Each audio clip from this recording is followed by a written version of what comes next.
നമ്മുടെ രക്ഷിതാവും കർത്താവുമായ യേശു ക്രിസ്തുവിൻ്റെ പരിശുദ്ധ നാമം വാഴ്ത്തപ്പെടുമാറാകട്ടെ. പിന്നെയും നമുക്ക് ദൈവസന്നിധിയിൽ ഇങ്ങനെ ഒരുമിച്ച് കൂടി കർത്താവിൻ്റെ വചനം ധ്യാനിക്കുവാൻ അവിടെ തന്ന നല്ല അവസരത്തിനായി സ്തോത്രം. ജൂൺ മാസത്തിൻ്റെ ഏറ്റവും ഒടുവിലെ ആഴ്ചയിലാണ് നാം വന്നെത്തിയിരിക്കുന്നത്. ജൂൺ മാസത്തിലെ ഏറ്റവും ഒടുവിലത്തെ ആഴ്ചയിലാണ് നാം വന്നെത്തിയിരിക്കുന്നത്. കഴിഞ്ഞൊരു മാസം സ്വർഗത്തിലെ ദൈവം നമ്മെ പരിപാലിച്ചു. നമുക്ക് കഴിഞ്ഞ ദിവസങ്ങളിൽ ചിന്തിച്ച കാര്യങ്ങളോട് ചേർത്ത് തന്നെയാണ് ചില കാര്യങ്ങൾ ചിന്തിച്ച് മുന്നോട്ട് പോകേണ്ടത്. അതിന് ആമുഖത്തിൽ തന്നെ ഞാൻ ഒരു വാക്യം വായിക്കാനായിട്ട് അഭ്യർത്ഥിക്കുകയാണ്. അതായത് 2 പത്രോസിൻ്റെ ലേഖനം 3-ാം അധ്യായം അതിൻ്റെ 17-ാം വാക്യം. കുറേ ആഴ്ചകളായി നാം ഈ വാക്യം വായിക്കുന്നുണ്ട്. തുടക്കത്തിൽ എന്തുകൊണ്ട് ഈ വാക്യം വായിക്കുന്നു എന്ന് ചോദിച്ചാൽ, ആ വാക്യത്തിൽ നിന്ന് നമ്മുടെ വിശുദ്ധ അപ്പസ്തോലൻ നമുക്ക് തരുന്നൊരു മുന്നറിയിപ്പ് വാത്സല്യ സഹോദരങ്ങളെ ധരിപ്പിക്കുക എന്നുള്ളതാണ്.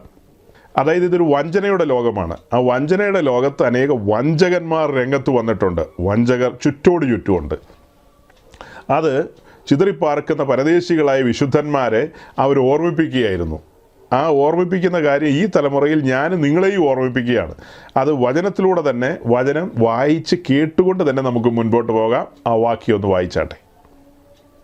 എന്നാൽ പ്രിയമുള്ളവരെ, നിങ്ങൾ മുമ്പുകൂട്ടി അറിഞ്ഞിരിക്കുകയുണ്ട്, അധർമ്മികളുടെ വഞ്ചനയിൽ കുടുങ്ങി സ്വന്തം സ്ഥിരത വിട്ട് വീണു പോകാതിരിക്കുവാൻ സൂക്ഷിച്ചുകൊള്ളുവേ. സ്വന്തം സ്ഥിരത വിട്ട് വീണു പോകാതിരിക്കണമെങ്കിൽ അധർമ്മികളുടെ വഞ്ചനകൾ തിരിച്ചറിയണം. അധർമ്മികളുടെ വഞ്ചനകൾ തിരിച്ചറിയണമെങ്കിൽ അധർമ്മികളെയും തിരിച്ചറിയണം. അത്തരം കാര്യങ്ങളൊക്കെ തിരിച്ചറിയാൻ പാകത്തിനാണ് പലപ്പോഴും നമ്മുടെ പല മെസ്സേജുകളിലും പല കാര്യങ്ങളും തുറന്ന് സംസാരിക്കുന്നത്. അതായത് പ്രയോജനമുള്ള കാര്യങ്ങളൊന്നും മറച്ചു വയ്ക്കാതെ വളരെ കൃത്യതയോടെ വിശുദ്ധന്മാരുടെ മുമ്പിൽ അവതരിപ്പിക്കുന്നത്. പൂർവന്മാരായ സ്ലീഹന്മാർ അങ്ങനെയുള്ള കാര്യങ്ങൾ ചെയ്തിട്ടുണ്ട് എന്നുള്ളതാണ് നമ്മുടെ പ്രചോദനം. അവരാരും അങ്ങനെ ചെയ്തിട്ടില്ല. അങ്ങനെ ഒരു മാതൃക നമ്മുടെ മുമ്പിലില്ലെങ്കിൽ പല കാര്യങ്ങളും ചെയ്യാൻ നമ്മൾ മടിക്കും. കാരണം നമ്മുടെ അപ്പോസ്തലന്മാർ തുറന്ന് സംസാരിച്ചിട്ടുള്ള ഒത്തിരി കാര്യങ്ങളുണ്ട്. ആ കാര്യങ്ങളെ മുൻനിർത്തിക്കൊണ്ടാണ് നമ്മൾ ഇങ്ങനെയുള്ള കാര്യങ്ങൾ പറയുന്നത്. കഴിഞ്ഞ 1-2 മാസങ്ങളായി നമ്മൾ പ്രസംഗിച്ചുകൊണ്ടിരിക്കുന്ന പ്രസംഗങ്ങൾ നമ്മളുടെ യൂട്യൂബ് ചാനലിൽ വഞ്ചകരെ സൂക്ഷിക്കുക എന്നുള്ള ഒരു പ്ലേലിസ്റ്റിനടിയിലാണ്, ആ ഫോൾഡറിലാണ് ആ മെസ്സേജുകൾ വന്നെത്തുന്നത്. വഞ്ചകരെ സൂക്ഷിക്കുക. അപ്പോൾ വഞ്ചനയുടെ ഒരു ലോകമാണ് എന്നുള്ളത് കൊണ്ട് സഹോദരങ്ങളെ ആ കാര്യങ്ങളൊന്ന് ഓർമ്മിപ്പിക്കുകയാണ്. കഴിഞ്ഞ ദിവസങ്ങളിൽ നമ്മൾ ചിന്തിച്ചു പോയ കാര്യങ്ങൾ നിങ്ങൾ ഓർമ്മയിലുണ്ടല്ലോ. ആ കാര്യങ്ങളോട് ചേർത്ത് വെച്ച് തന്നെയാണ് ഇന്നും നമുക്ക് പല കാര്യങ്ങളും പറയേണ്ടത്. കാരണം കഴിഞ്ഞ ആഴ്ച നമ്മൾ സംസാരിച്ചു പോയപ്പോൾ കുറേയധികം സമയം മുൻപോട്ട് പോയി. പറയാനായിട്ട് ആഗ്രഹിച്ച കുറച്ച് കാര്യങ്ങളും കൂടി ഉണ്ടായിരുന്നു. ആ കാര്യങ്ങളെ പറയാനായിട്ടന്ന് സാധിച്ചില്ല. ഇന്ന് ആ കാര്യങ്ങളും കൂടെ പറഞ്ഞ് ആ ഭാഗം നമുക്ക് ഒതുക്കാമെന്നാണ് ചിന്തിക്കുന്നത്. 2-3 ആഴ്ചയായി നമ്മുടെ നാട്ടിൽ വൈറലായി സഞ്ചരിച്ച ചില വീഡിയോസുമൊക്കെയായി ബന്ധപ്പെട്ട് നമ്മൾ പല കാര്യങ്ങളും പറയായിരുന്നു. വിശേഷിച്ച് കൊച്ചി പട്ടണത്തിൻ്റെ പരിസരത്തുള്ള ഒരു ഓഡിറ്റോറിയത്തിൽ നടന്ന ഒരു വലിയ മീറ്റിംഗ്, അവിടെ നടന്ന ഡാൻസ്, പിന്നെ പാകിസ്ഥാൻ്റെ കൊടിയൊക്കെ കുത്തിവെച്ചിട്ടുള്ള പ്രാർത്ഥന, അതുമായി ബന്ധപ്പെട്ട് ഉണ്ടായ അനിഷ്ട സംഭവങ്ങൾ, പോലീസ് കേസുകൾ, അപ്പോൾ അങ്ങനത്തെ പ്രാർത്ഥനയുമായി ബന്ധപ്പെട്ടൊക്കെ നമ്മളിങ്ങനെ സംസാരിച്ചു പോയി. എന്നിട്ട് കഴിഞ്ഞ ആഴ്ചയിൽ വന്നപ്പോൾ പെന്തക്കോസ്ത് സമൂഹത്തിൽ വളരെ വിസ്തൃതമായ ഒരു ഓർഗനൈസേഷൻ, അതിൻ്റെ all India general conference Bangalore പട്ടണത്തിൽ നടക്കുകയായിരുന്നു.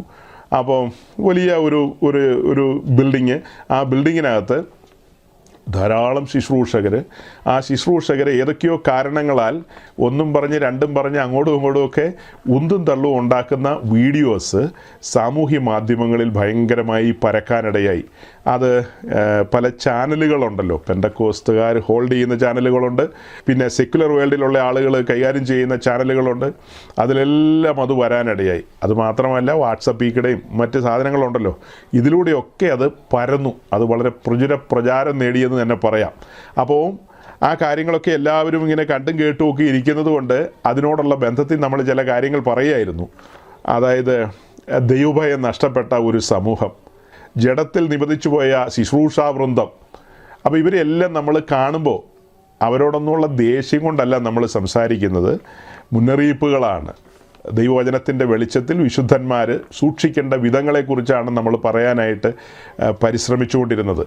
അതായത് കഴിഞ്ഞ ആഴ്ച നമ്മൾ പഴയ നിയമത്തിലെ ചില ഭാഗങ്ങളെ മുൻനിർത്തിക്കൊണ്ട് സംസാരിക്കാനിടയായി.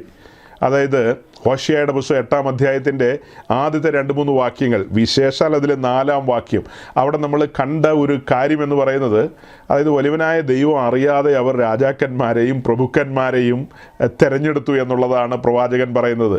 ദൈവം അറിഞ്ഞില്ലെന്നല്ല അതിൻ്റെ അർത്ഥം കേട്ടോ, അങ്ങനെ ചിന്തിച്ചേക്കരുത്. അതായത് ദൈവീകമായ അനുമതിയില്ലാതെ, അതായത് ദൈവഹിതം മനസ്സിലാക്കാതെ അവർ സ്വന്തം ഹിതത്തിൽ പല കാര്യങ്ങളും ചെയ്തു. അത് വടക്കേ ദേശക്കാർക്ക്, വിശേഷാൽ എഫ്രൈമ്യർക്ക് ദുരന്ത കാരണങ്ങളായി മാറി എന്നുള്ളതാണ് പ്രവാചകൻ തൻ്റെ ആ പ്രവചന പുസ്തകത്തിലൂടെ പറഞ്ഞു വരുന്നത്. അപ്പോൾ അതുപോലെ നമ്മളും പറയായിരുന്നു, ഇന്ന് അനേകർ വേലയ്ക്ക് വിളിയില്ലാതെ ഉന്തും തള്ളുമൊക്കെ ആയിട്ട് നടക്കുന്നു. ശരിക്കും വേലയ്ക്ക് വിളിയുള്ളവരും ക്രിസ്തുവിൻ്റെ ആത്മാവുള്ളവരും ക്രിസ്തുവിൻ്റെ ഭാവമുള്ളവരും, ക്രിസ്തുവിൻ്റെ ഭാവം എന്ന് പറയുന്നതൊരു വലിയ സംഭവമല്ലേ, ആ ക്രിസ്തുവിൻ്റെ ഭാവമുള്ളവർ എങ്ങനെയായിരിക്കും എന്നുള്ളത് നമുക്ക് തിരുവെഴുത്തുകളിൽ നിന്ന് മനസ്സിലാക്കാൻ പറ്റും. അതേസമയം മനസാക്ഷി യുഗത്തിലുള്ളൊരു മനുഷ്യനെ ഞാൻ ഇതിനിടയ്ക്ക് പറയാനിടയായി. അദ്ദേഹത്തിൻ്റെ പേര് അബ്രഹാം എന്നാണ്. അദ്ദേഹം ന്യായപ്രമാണ യുഗത്തിലേക്കും വന്നിട്ടില്ല, പുതിയ നിയമത്തിൻ്റെ മഹത്വവും മഹാത്മ്യം ഒന്നും പുള്ളി അറിഞ്ഞിട്ടില്ല. എന്നിട്ടും ആ പഴയ കാലത്ത് തൻ്റെ മനസാക്ഷിക്കൊത്ത് മുൻപോട്ട് പോയപ്പോൾ, താനറിഞ്ഞ ദൈവത്തെ സ്നേഹിച്ചും തൻ്റെ കൽപ്പനകളെ പ്രമാണിച്ചും മുൻപോട്ട് പോകുമ്പോൾ, തൻ്റെ സഹോദരനായ ലോത്തുമായിട്ടുണ്ടായ ഒരു കോൺവെർസേഷൻ നമ്മുടെ മുമ്പിലുണ്ട്. അതൊന്നും എടുത്ത് ആരും പ്രസംഗിക്കുന്ന അധികം ഞാൻ കേട്ടിട്ടില്ല. അതൊന്നും എടുത്ത് അങ്ങനെ അധികം പ്രസംഗിക്കാറില്ല. വേറെ പല കാര്യങ്ങളും അബ്രഹാമുമായി ബന്ധപ്പെട്ട് പ്രസംഗിക്കും. അബ്രഹാം എന്ന് പറയുന്ന ആ മനസാക്ഷികാരനായ മനുഷ്യൻ്റെ മനോനില, തൻ്റെ ഹൃദയവിചാരങ്ങൾ, അതെല്ലാം ആ കോൺവെർസേഷനിലുണ്ട്. പ്രിയ ബ്രദർ ലോത്ത്, നീ ഇടത്തോട്ടാണെങ്കിൽ ഞാൻ വലത്തോട്ട് പൊക്കോളാം, അല്ല നീ വലത്തോട്ടാണെങ്കിൽ ഞാൻ ഇടത്തോട്ട് പൊക്കോളാം. ശരിക്കും അദ്ദേഹം പറഞ്ഞെങ്ങനെയാണ്? നീ ഇടത്തോട്ടാണെങ്കിൽ ഞാൻ വലത്തോട്ട് പൊക്കോളാം, ഞാൻ വലത്തോട്ട് പോവുകയാണെങ്കിൽ നീ ഇടത്തോട്ട് പൊക്കോന്നല്ല പറഞ്ഞത്. ആ മനോഭാവം കാണണം. അതായത് അവരന് അവസരം കൊടുക്കുകയാണ്. പച്ചപ്പുള്ളത് നീ എടുത്തോ മോനെ, എനിക്ക് ആ ഉണങ്ങിയത് മതി, അല്ലേ? അതൊക്കെയല്ലേ ഗിരിപ്രഭാഷണത്തിലൂടെ തെളിഞ്ഞു വന്നത്. ഗിരിപ്രഭാഷണത്തിലൂടെ എന്താ വന്നത്? നിൻ്റെ മേൽമുണ്ടെടുത്താൽ പുതപ്പും കൂടെ വിട്ടുകൊടുക്കുക. ഒരുവൻ നിന്നോട് 1 നാഴിക കൂടെ നടക്കാൻ പറഞ്ഞാൽ 2 നാഴിക നടക്കുക എന്നുള്ളതാണ് നമ്മൾ വായിക്കുന്നത്. അപ്പോൾ ചില മഹാന്മാർ അതിനെക്കുറിച്ച് പറയുന്ന ഗിരിപ്രഭാഷണമൊന്നും മനുഷ്യരെ കൊണ്ട് സാധ്യമല്ല, അത് മനുഷ്യർക്ക് ഫോളോ ചെയ്യാൻ കഴിയുന്ന കാര്യങ്ങളല്ല എന്നുള്ള രീതിയിലൊക്കെയാണ് പറയുന്നത്. നമ്മളെക്കൊണ്ട് പറ്റാത്തതും ചെയ്യാൻ കഴിയാത്തതുമായ കാര്യങ്ങളൊന്നും പരിശുദ്ധാത്മാവ് രേഖപ്പെടുത്തിയിട്ടില്ല, ഒരിക്കലുമില്ല. 1 യോഹന്നാൻ 2:6 പറയുന്നത്, അവനിൽ വസിക്കുന്നു എന്ന് പറയുന്നവൻ അവൻ നടക്കുന്നത് പോലെ നടക്കേണ്ടതാകുന്നു എന്നാണ്. എങ്ങനെയാ? അവനിൽ വസിക്കുന്നു എന്ന് പറയുന്നവൻ അവൻ നടക്കുന്നത് പോലെ നടക്കേണ്ടതാകുന്നു എന്ന്. നമ്മുടെ കർത്താവ് പൂർവ്വകാലത്ത് നടന്നു കാണിച്ച ആ വഴിയുണ്ട്, ആ രീതിയുണ്ട്. ആ രീതിയിൽ തന്നെ നമ്മൾ നടക്കണമെന്നുള്ളതാണ്. നടക്കാൻ കഴിയാത്ത കാര്യം ഒരിക്കലും എഴുതി വെക്കില്ല അവിടെ. നോക്കണം, ഇത് പുതിയ നിയമത്തിലാണ് എഴുതി വച്ചിരിക്കുന്നത്. ഇത് കൃപയുടെ കാലമാണ്, പരിശുദ്ധാത്മാവ് നയിക്കുന്ന കാലമാണ്. ആ കാലത്താണ് അങ്ങനെ എഴുതി വച്ചിരിക്കുന്നത്. അപ്പോൾ നിശ്ചയമായും കഴിയുന്ന കാര്യമാണ്. യെസ്, ഞാൻ പറഞ്ഞു വരുന്നത് എന്താ?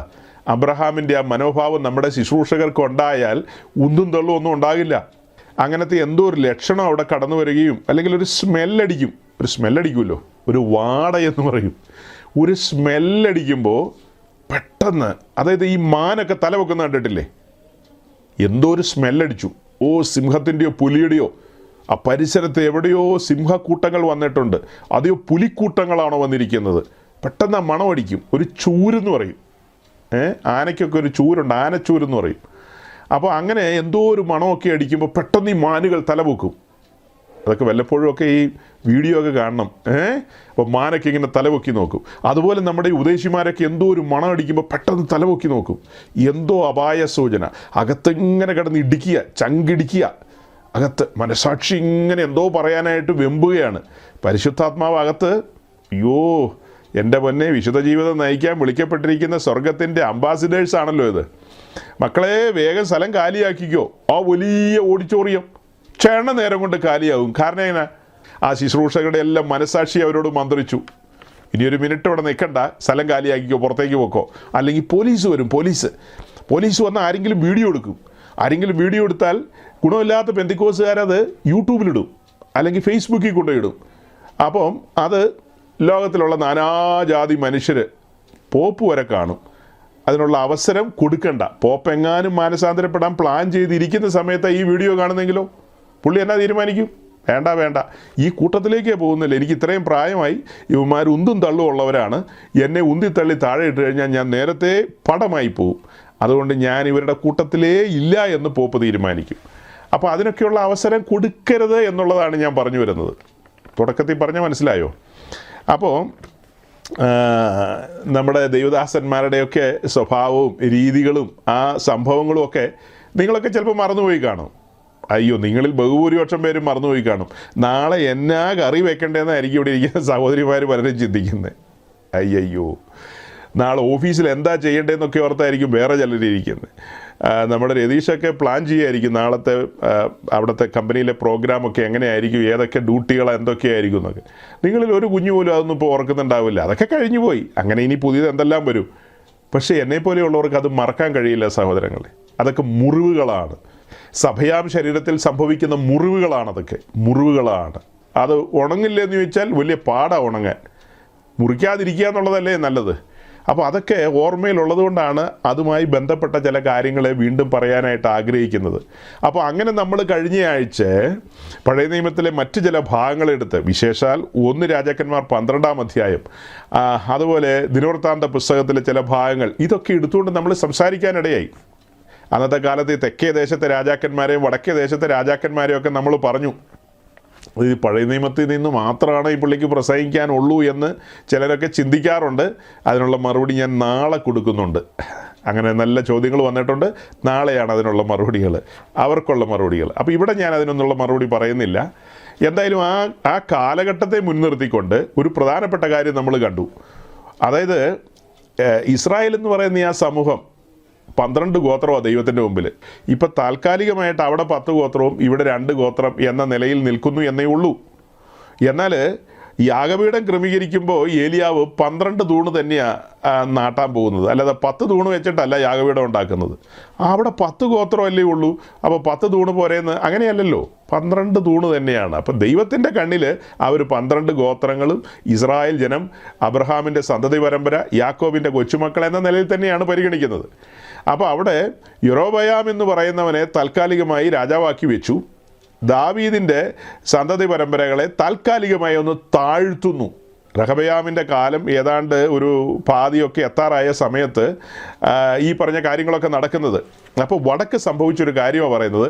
അവർ ദാനിലും ബഥേലിലും കാളക്കുട്ടിയെ ഉണ്ടാക്കി വെച്ച് ഈ 10 ഗോത്രക്കാർ യെരൂശലേമിലേക്ക്, അത്യുന്നതനായ ദൈവത്തിൻ്റെ സന്നിധിയിലേക്ക് യാഗാർപ്പണത്തിനും ധൂപാർപ്പണത്തിനും ഒന്നും പോകാതെ വണ്ണം, ദൈവത്തിൻ്റെ സന്നിധിയിൽ അവർ കടന്നു വന്ന് സന്തോഷിക്കാതെ വണ്ണം ഈ യൊരോബയാം എന്ന് പറയുന്നവൻ ആ ജനത്തെ വഞ്ചിക്കുകയാണ്. വഞ്ചനകൾ.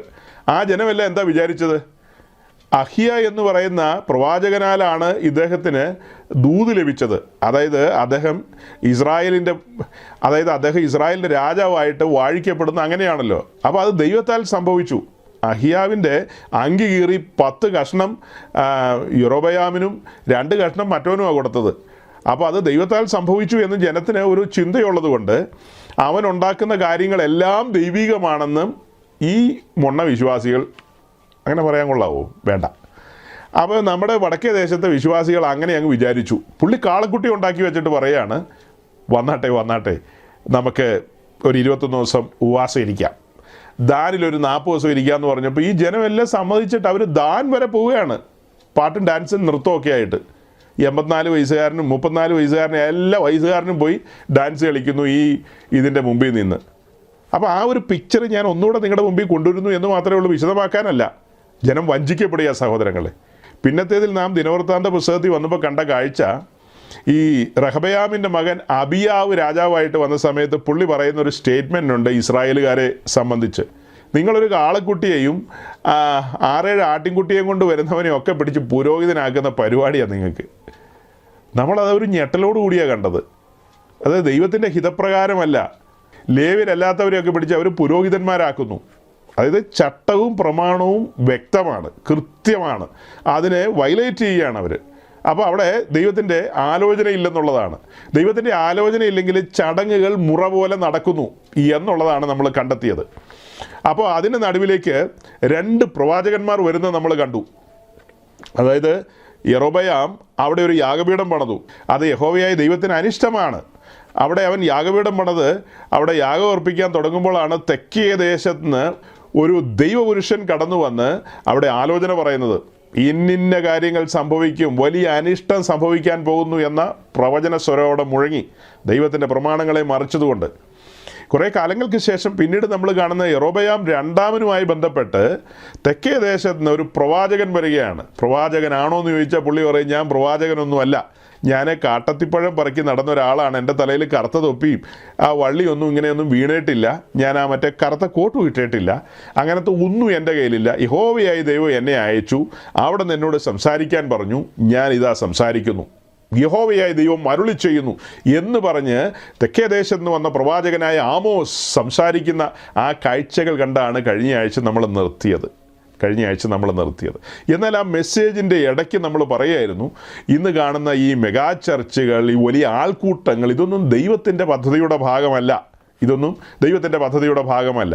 പരോക്ഷമായിട്ട് ഞാൻ പറഞ്ഞു വന്നിരുന്നു, ഇന്നത്തെ നമ്മുടെ ഓർഗനൈസേഷൻ സെറ്റപ്പ് പോലും ദൈവവചനത്തിൻ്റെ വ്യവസ്ഥയിലുള്ള കാര്യങ്ങളല്ല. അതിൻ്റെ ഒരു വിശദീകരണത്തിലേക്കാണ് ഇന്ന് ഞാൻ കടന്നു വരുന്നത്.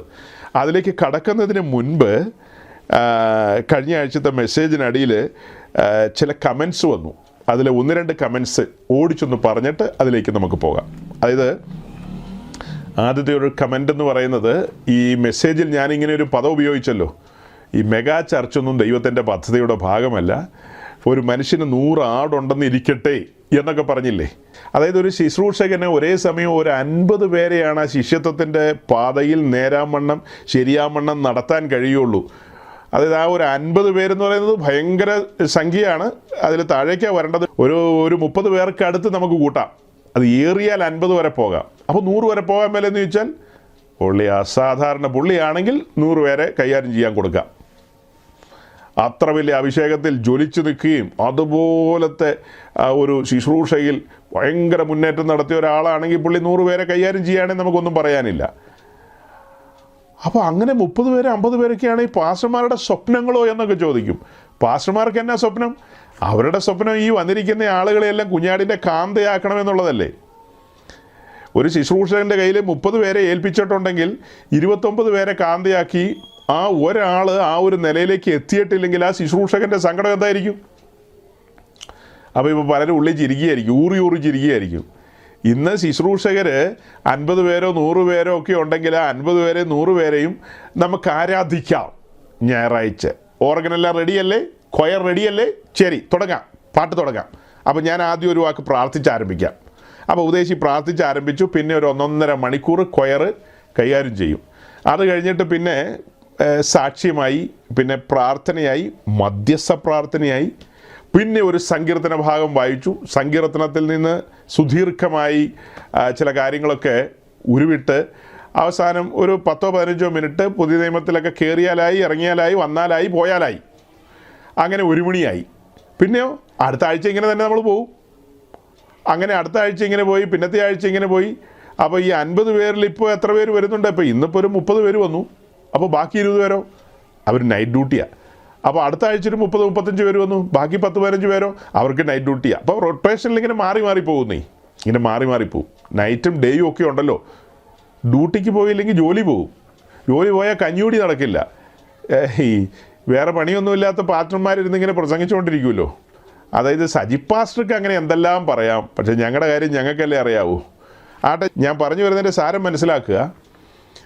ഒരു ദൈവദാസനെ വലുവനായ ദൈവം ഏൽപ്പിച്ചിരിക്കുന്ന ആട്ടിൻകൂട്ടത്തെ യോഗ്യരാക്കണം, ഓരോരുത്തരെയും യോഗ്യരാക്കണം. ഞാൻ അതിലേക്ക് പറഞ്ഞു വരാം. അപ്പോൾ ഈ വളരെ ഹൃദയവേദനയോടെ ഒരു സഹോദരൻ എഴുതിയിരിക്കുന്ന ആ എഴുത്ത്, മോശ എന്ന് പറയുന്ന ഇടയന് എത്ര ലക്ഷം ആടുകളുണ്ടായിരുന്നു, അദ്ദേഹം അതിനെയൊക്കെ നടത്തിക്കൊണ്ട് പോയില്ലേ, പിന്നെ താങ്കൾ എന്താണ് ഈ 50-100 എന്നൊക്കെ പറഞ്ഞുകൊണ്ടിരിക്കുന്നത്? സത്യത്തിൽ ഞാനാ പറഞ്ഞ കാര്യങ്ങളെ പുള്ളിക്ക് ഒട്ടും ഉൾക്കൊള്ളാൻ കഴിഞ്ഞില്ല. നമ്മൾ എത്രയോ മെസ്സേജുകളിൽ ഈ കാര്യങ്ങളൊക്കെ വിശദീകരിച്ചിട്ടുണ്ട്. അപ്പോൾ ആ ഒരു പ്രസംഗത്തിൽ അങ്ങനെ ഒരു കാര്യം കേട്ടപ്പോൾ ഒന്ന് ഓടിച്ചു നോക്കണം, ആ ചാനലിലേക്ക് കയറിയിട്ട് ആ മെസ്സേജുകളുടെ ഹെഡ്ലൈൻസൊക്കെ ഒന്ന് നോക്കണം. എന്താ ഇങ്ങനെ പറഞ്ഞിരിക്കുന്നത്? 1-2 മെസ്സേജ് ഒന്ന് തുറന്നു നോക്കിയിട്ട് അതിൻ്റെ കമൻസൊക്കെ ഒന്ന് നോക്കണം.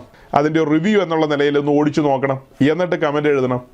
അല്ലെങ്കിൽ ചോദിക്കണം, അതെന്താ ഈ 50 പേരെ ഈ 100 പേരെന്ന് പറഞ്ഞത്?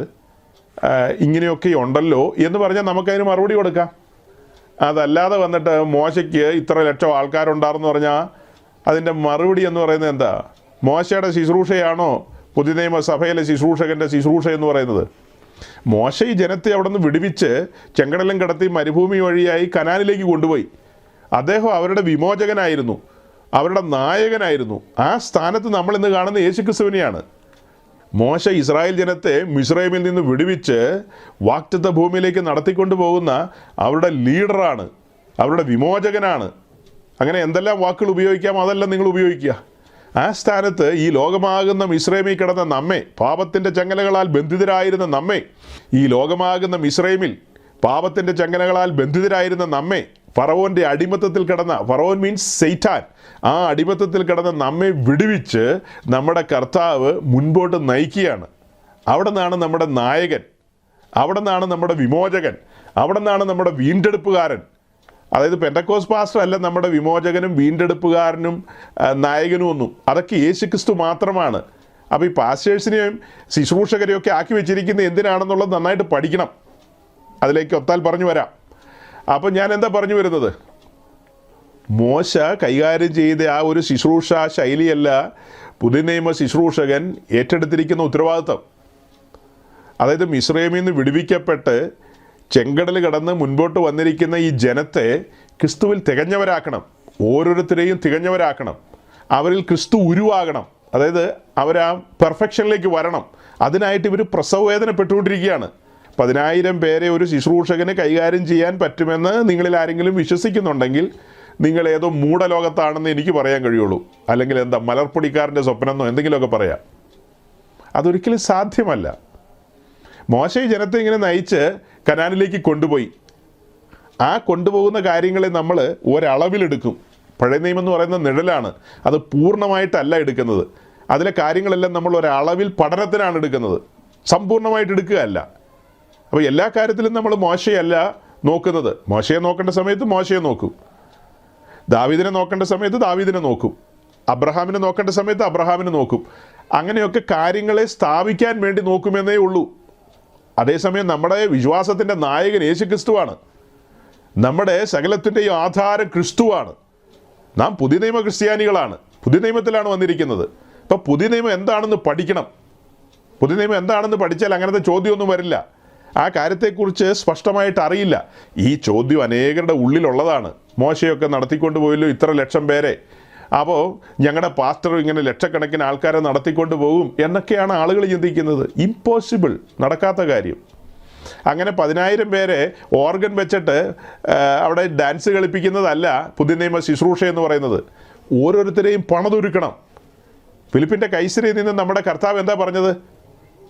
ഞാൻ എൻ്റെ സഭയെ പണിയും, പാതാള ഗോപുരങ്ങൾ അതിനെ അതിജീവിക്കില്ലെന്ന് പറഞ്ഞില്ലേ? അല്ലാതെ ഞാൻ എൻ്റെ സഭയുടെ വാതിൽ തുറക്കും, അതിലേക്ക് കടന്നു വരുന്ന ആളുകളെയെല്ലാം ഞാൻ ഡാൻസ് കളിപ്പിക്കും. നമ്മുടെ കർത്താവ് അവിടെ നിന്ന് സൂംബ ഡാൻസ് കളിപ്പിക്കാമെന്നുള്ള കാര്യമല്ല പറഞ്ഞത്. നമ്മെ ഓരോരുത്തരെയും പണിതൊരുക്കും. നമ്മിൽ ക്രിസ്തുവിൻ്റെ ഭാവം വരണം, ക്രിസ്തുവിൻ്റെ ആ നേച്ചറിലേക്ക് നമ്മൾ വരണം, ആ ഡിവൈൻ ക്യാരക്ടറിലേക്ക് നമ്മൾ വരണം. ആ ദിവ്യ സ്വഭാവത്തിന് പങ്കാളിത്തം വഹിക്കേണ്ടവരാണ് നാം. ക്രിസ്തുവിൻ്റെ ആ സെയിം ഇമേജിലേക്ക് നമ്മൾ വരണം. അതേ പ്രതിമ ധരിക്കേണ്ടവരാണ് നമ്മൾ.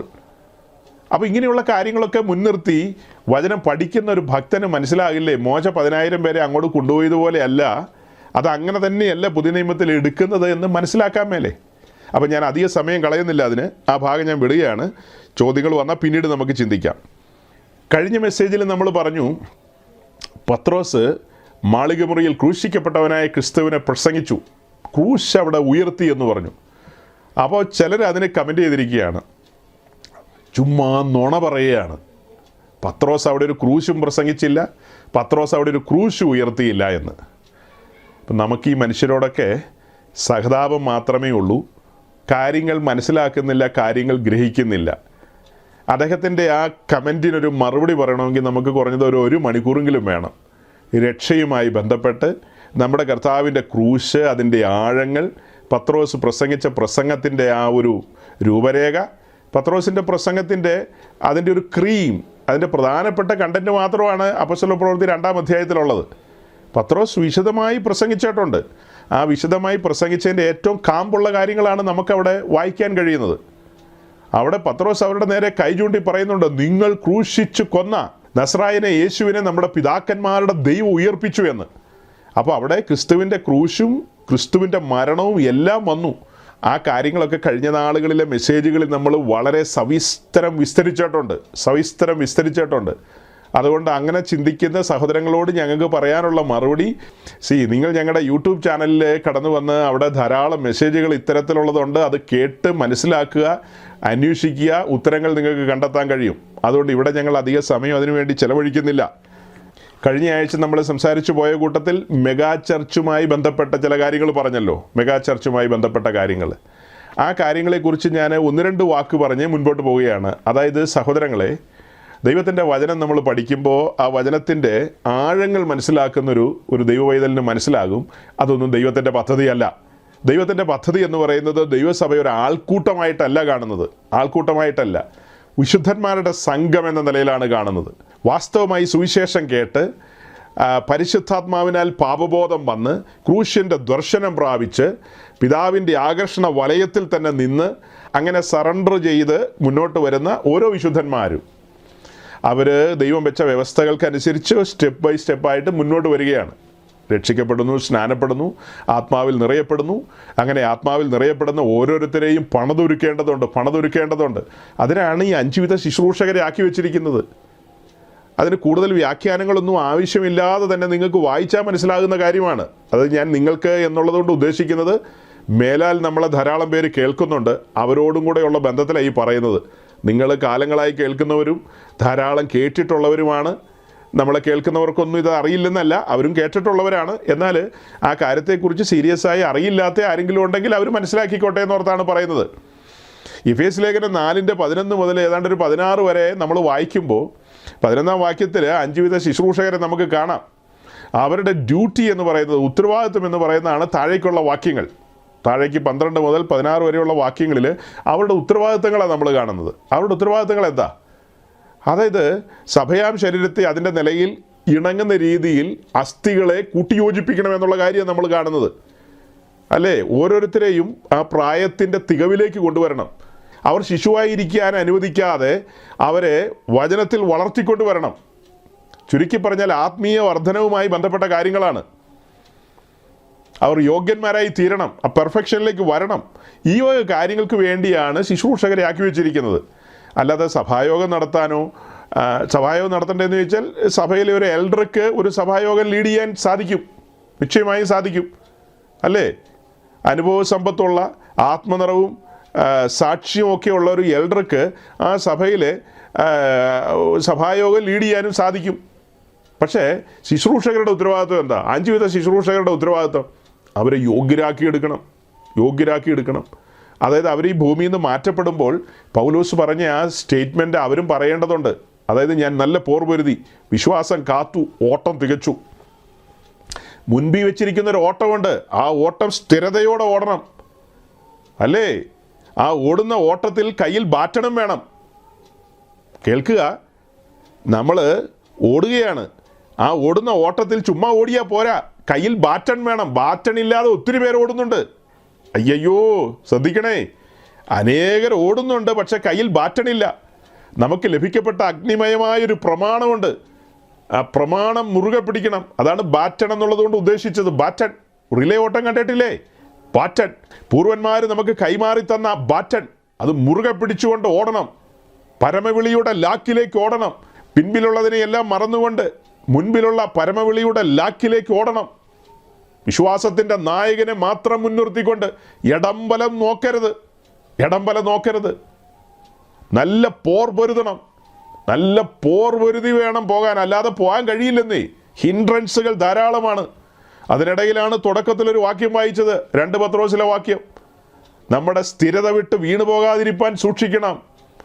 അനേക വഞ്ചകർ രംഗത്ത് വന്നിട്ടുണ്ട്. ചുറ്റോട് ചുറ്റും എന്തെല്ലാം ഉപദേശങ്ങളാണ്, എന്തെല്ലാം പഠിപ്പീരുകളാണ്. ഞാൻ ഇന്ന് ഒരു യൗവനക്കാരനുമായിട്ട് സംസാരിച്ചു.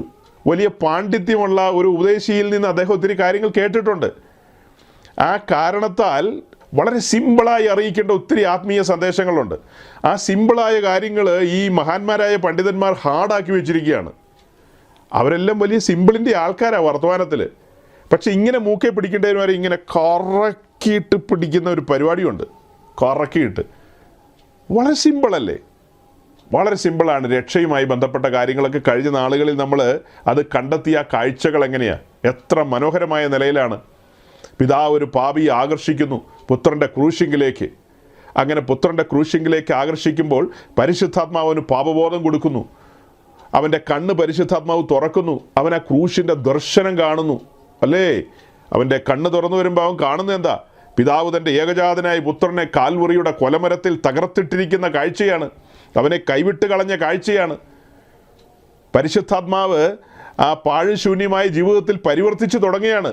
പിതാവ് ആകർഷിച്ചു കൊണ്ടുവന്നിരിക്കുന്ന ആദാമിൻ്റെ സന്തതി, അതായത് പാപിയാണവൻ, അവനിൽ പരിശുദ്ധാത്മാവ് പരിവർത്തിക്കുകയാണ്. ഞാൻ പറഞ്ഞു, പാഴ്ശൂന്യമായ ജീവിതമാണ്, ഇരുൾ മൂടി കിടക്കുകയാണ്, തറഞ്ഞു കിടക്കുകയാണ്, തരിശ് നിലമാണ്. അവിടെയാണ് ഉഴുതുമറിക്കപ്പെടുന്നത്. സുവിശേഷം എന്ന കലപ്പ കൊണ്ട് ഉഴുതുമറിക്കപ്പെടുകയാണ്. പാപത്തിൻ്റെ വേരുകളെല്ലാം പൊട്ടിച്ചുകൊണ്ട് പരിശുദ്ധാത്മാവ് അവൻ്റെ ഉള്ളിലേക്ക് വചനമാകുന്ന വിത്തുമായിട്ട് കടന്നു വരികയാണ്. സിമ്പിളാണ്. അങ്ങനെ കടന്നു വരുമ്പോൾ അവിടെ രാജാതിരാജാവായി വാണുകൊണ്ടിരുന്ന പാപം പുറത്തേക്ക് പോകുന്നു. പാപത്തിൻ്റെ കൂടെ അവനെ വരിഞ്ഞു മുറുക്കി നിന്ന ആ ഭയാനകമായ മരണവും പുറത്തേക്ക് പോകുന്നു. പരിശുദ്ധാത്മാവ് വരുമ്പോൾ ജീവനുമായാണ് വരുന്നത്, നിത്യജീവനുമായി. പരിശുദ്ധാത്മാവിൻ്റെ ഉള്ളിലേക്ക് നിത്യജീവനുമായി കടന്നു വന്നപ്പോൾ അവൻ മരണമില്ലായ്മയിലേക്ക് പ്രവേശിക്കുകയാണ്. അവിടെ അവൻ്റെ ക്രിസ്തീയ ജീവിതം ആരംഭിക്കുകയാണ്, അല്ലേ? പാപത്തെക്കുറിച്ചും നീതിയെക്കുറിച്ചും ന്യായവിധിയെക്കുറിച്ചും ബോധം വരുത്തുന്ന പരിശുദ്ധാത്മാവ് തുടർന്ന് സകല സത്യത്തിലും വഴി നടക്കുവാൻ പാകത്തിന് അവനെ പ്രാപ്തനാക്കുകയാണ്. ഇനി അവനെ ലോകക്കാരനായിട്ടല്ല പരിഗണിക്കുന്നത്. ഇനി അവനെ എങ്ങനെയാണ് പരിഗണിക്കുന്നത്? ഒരു ദൈവവൈതലായിട്ടാണ്.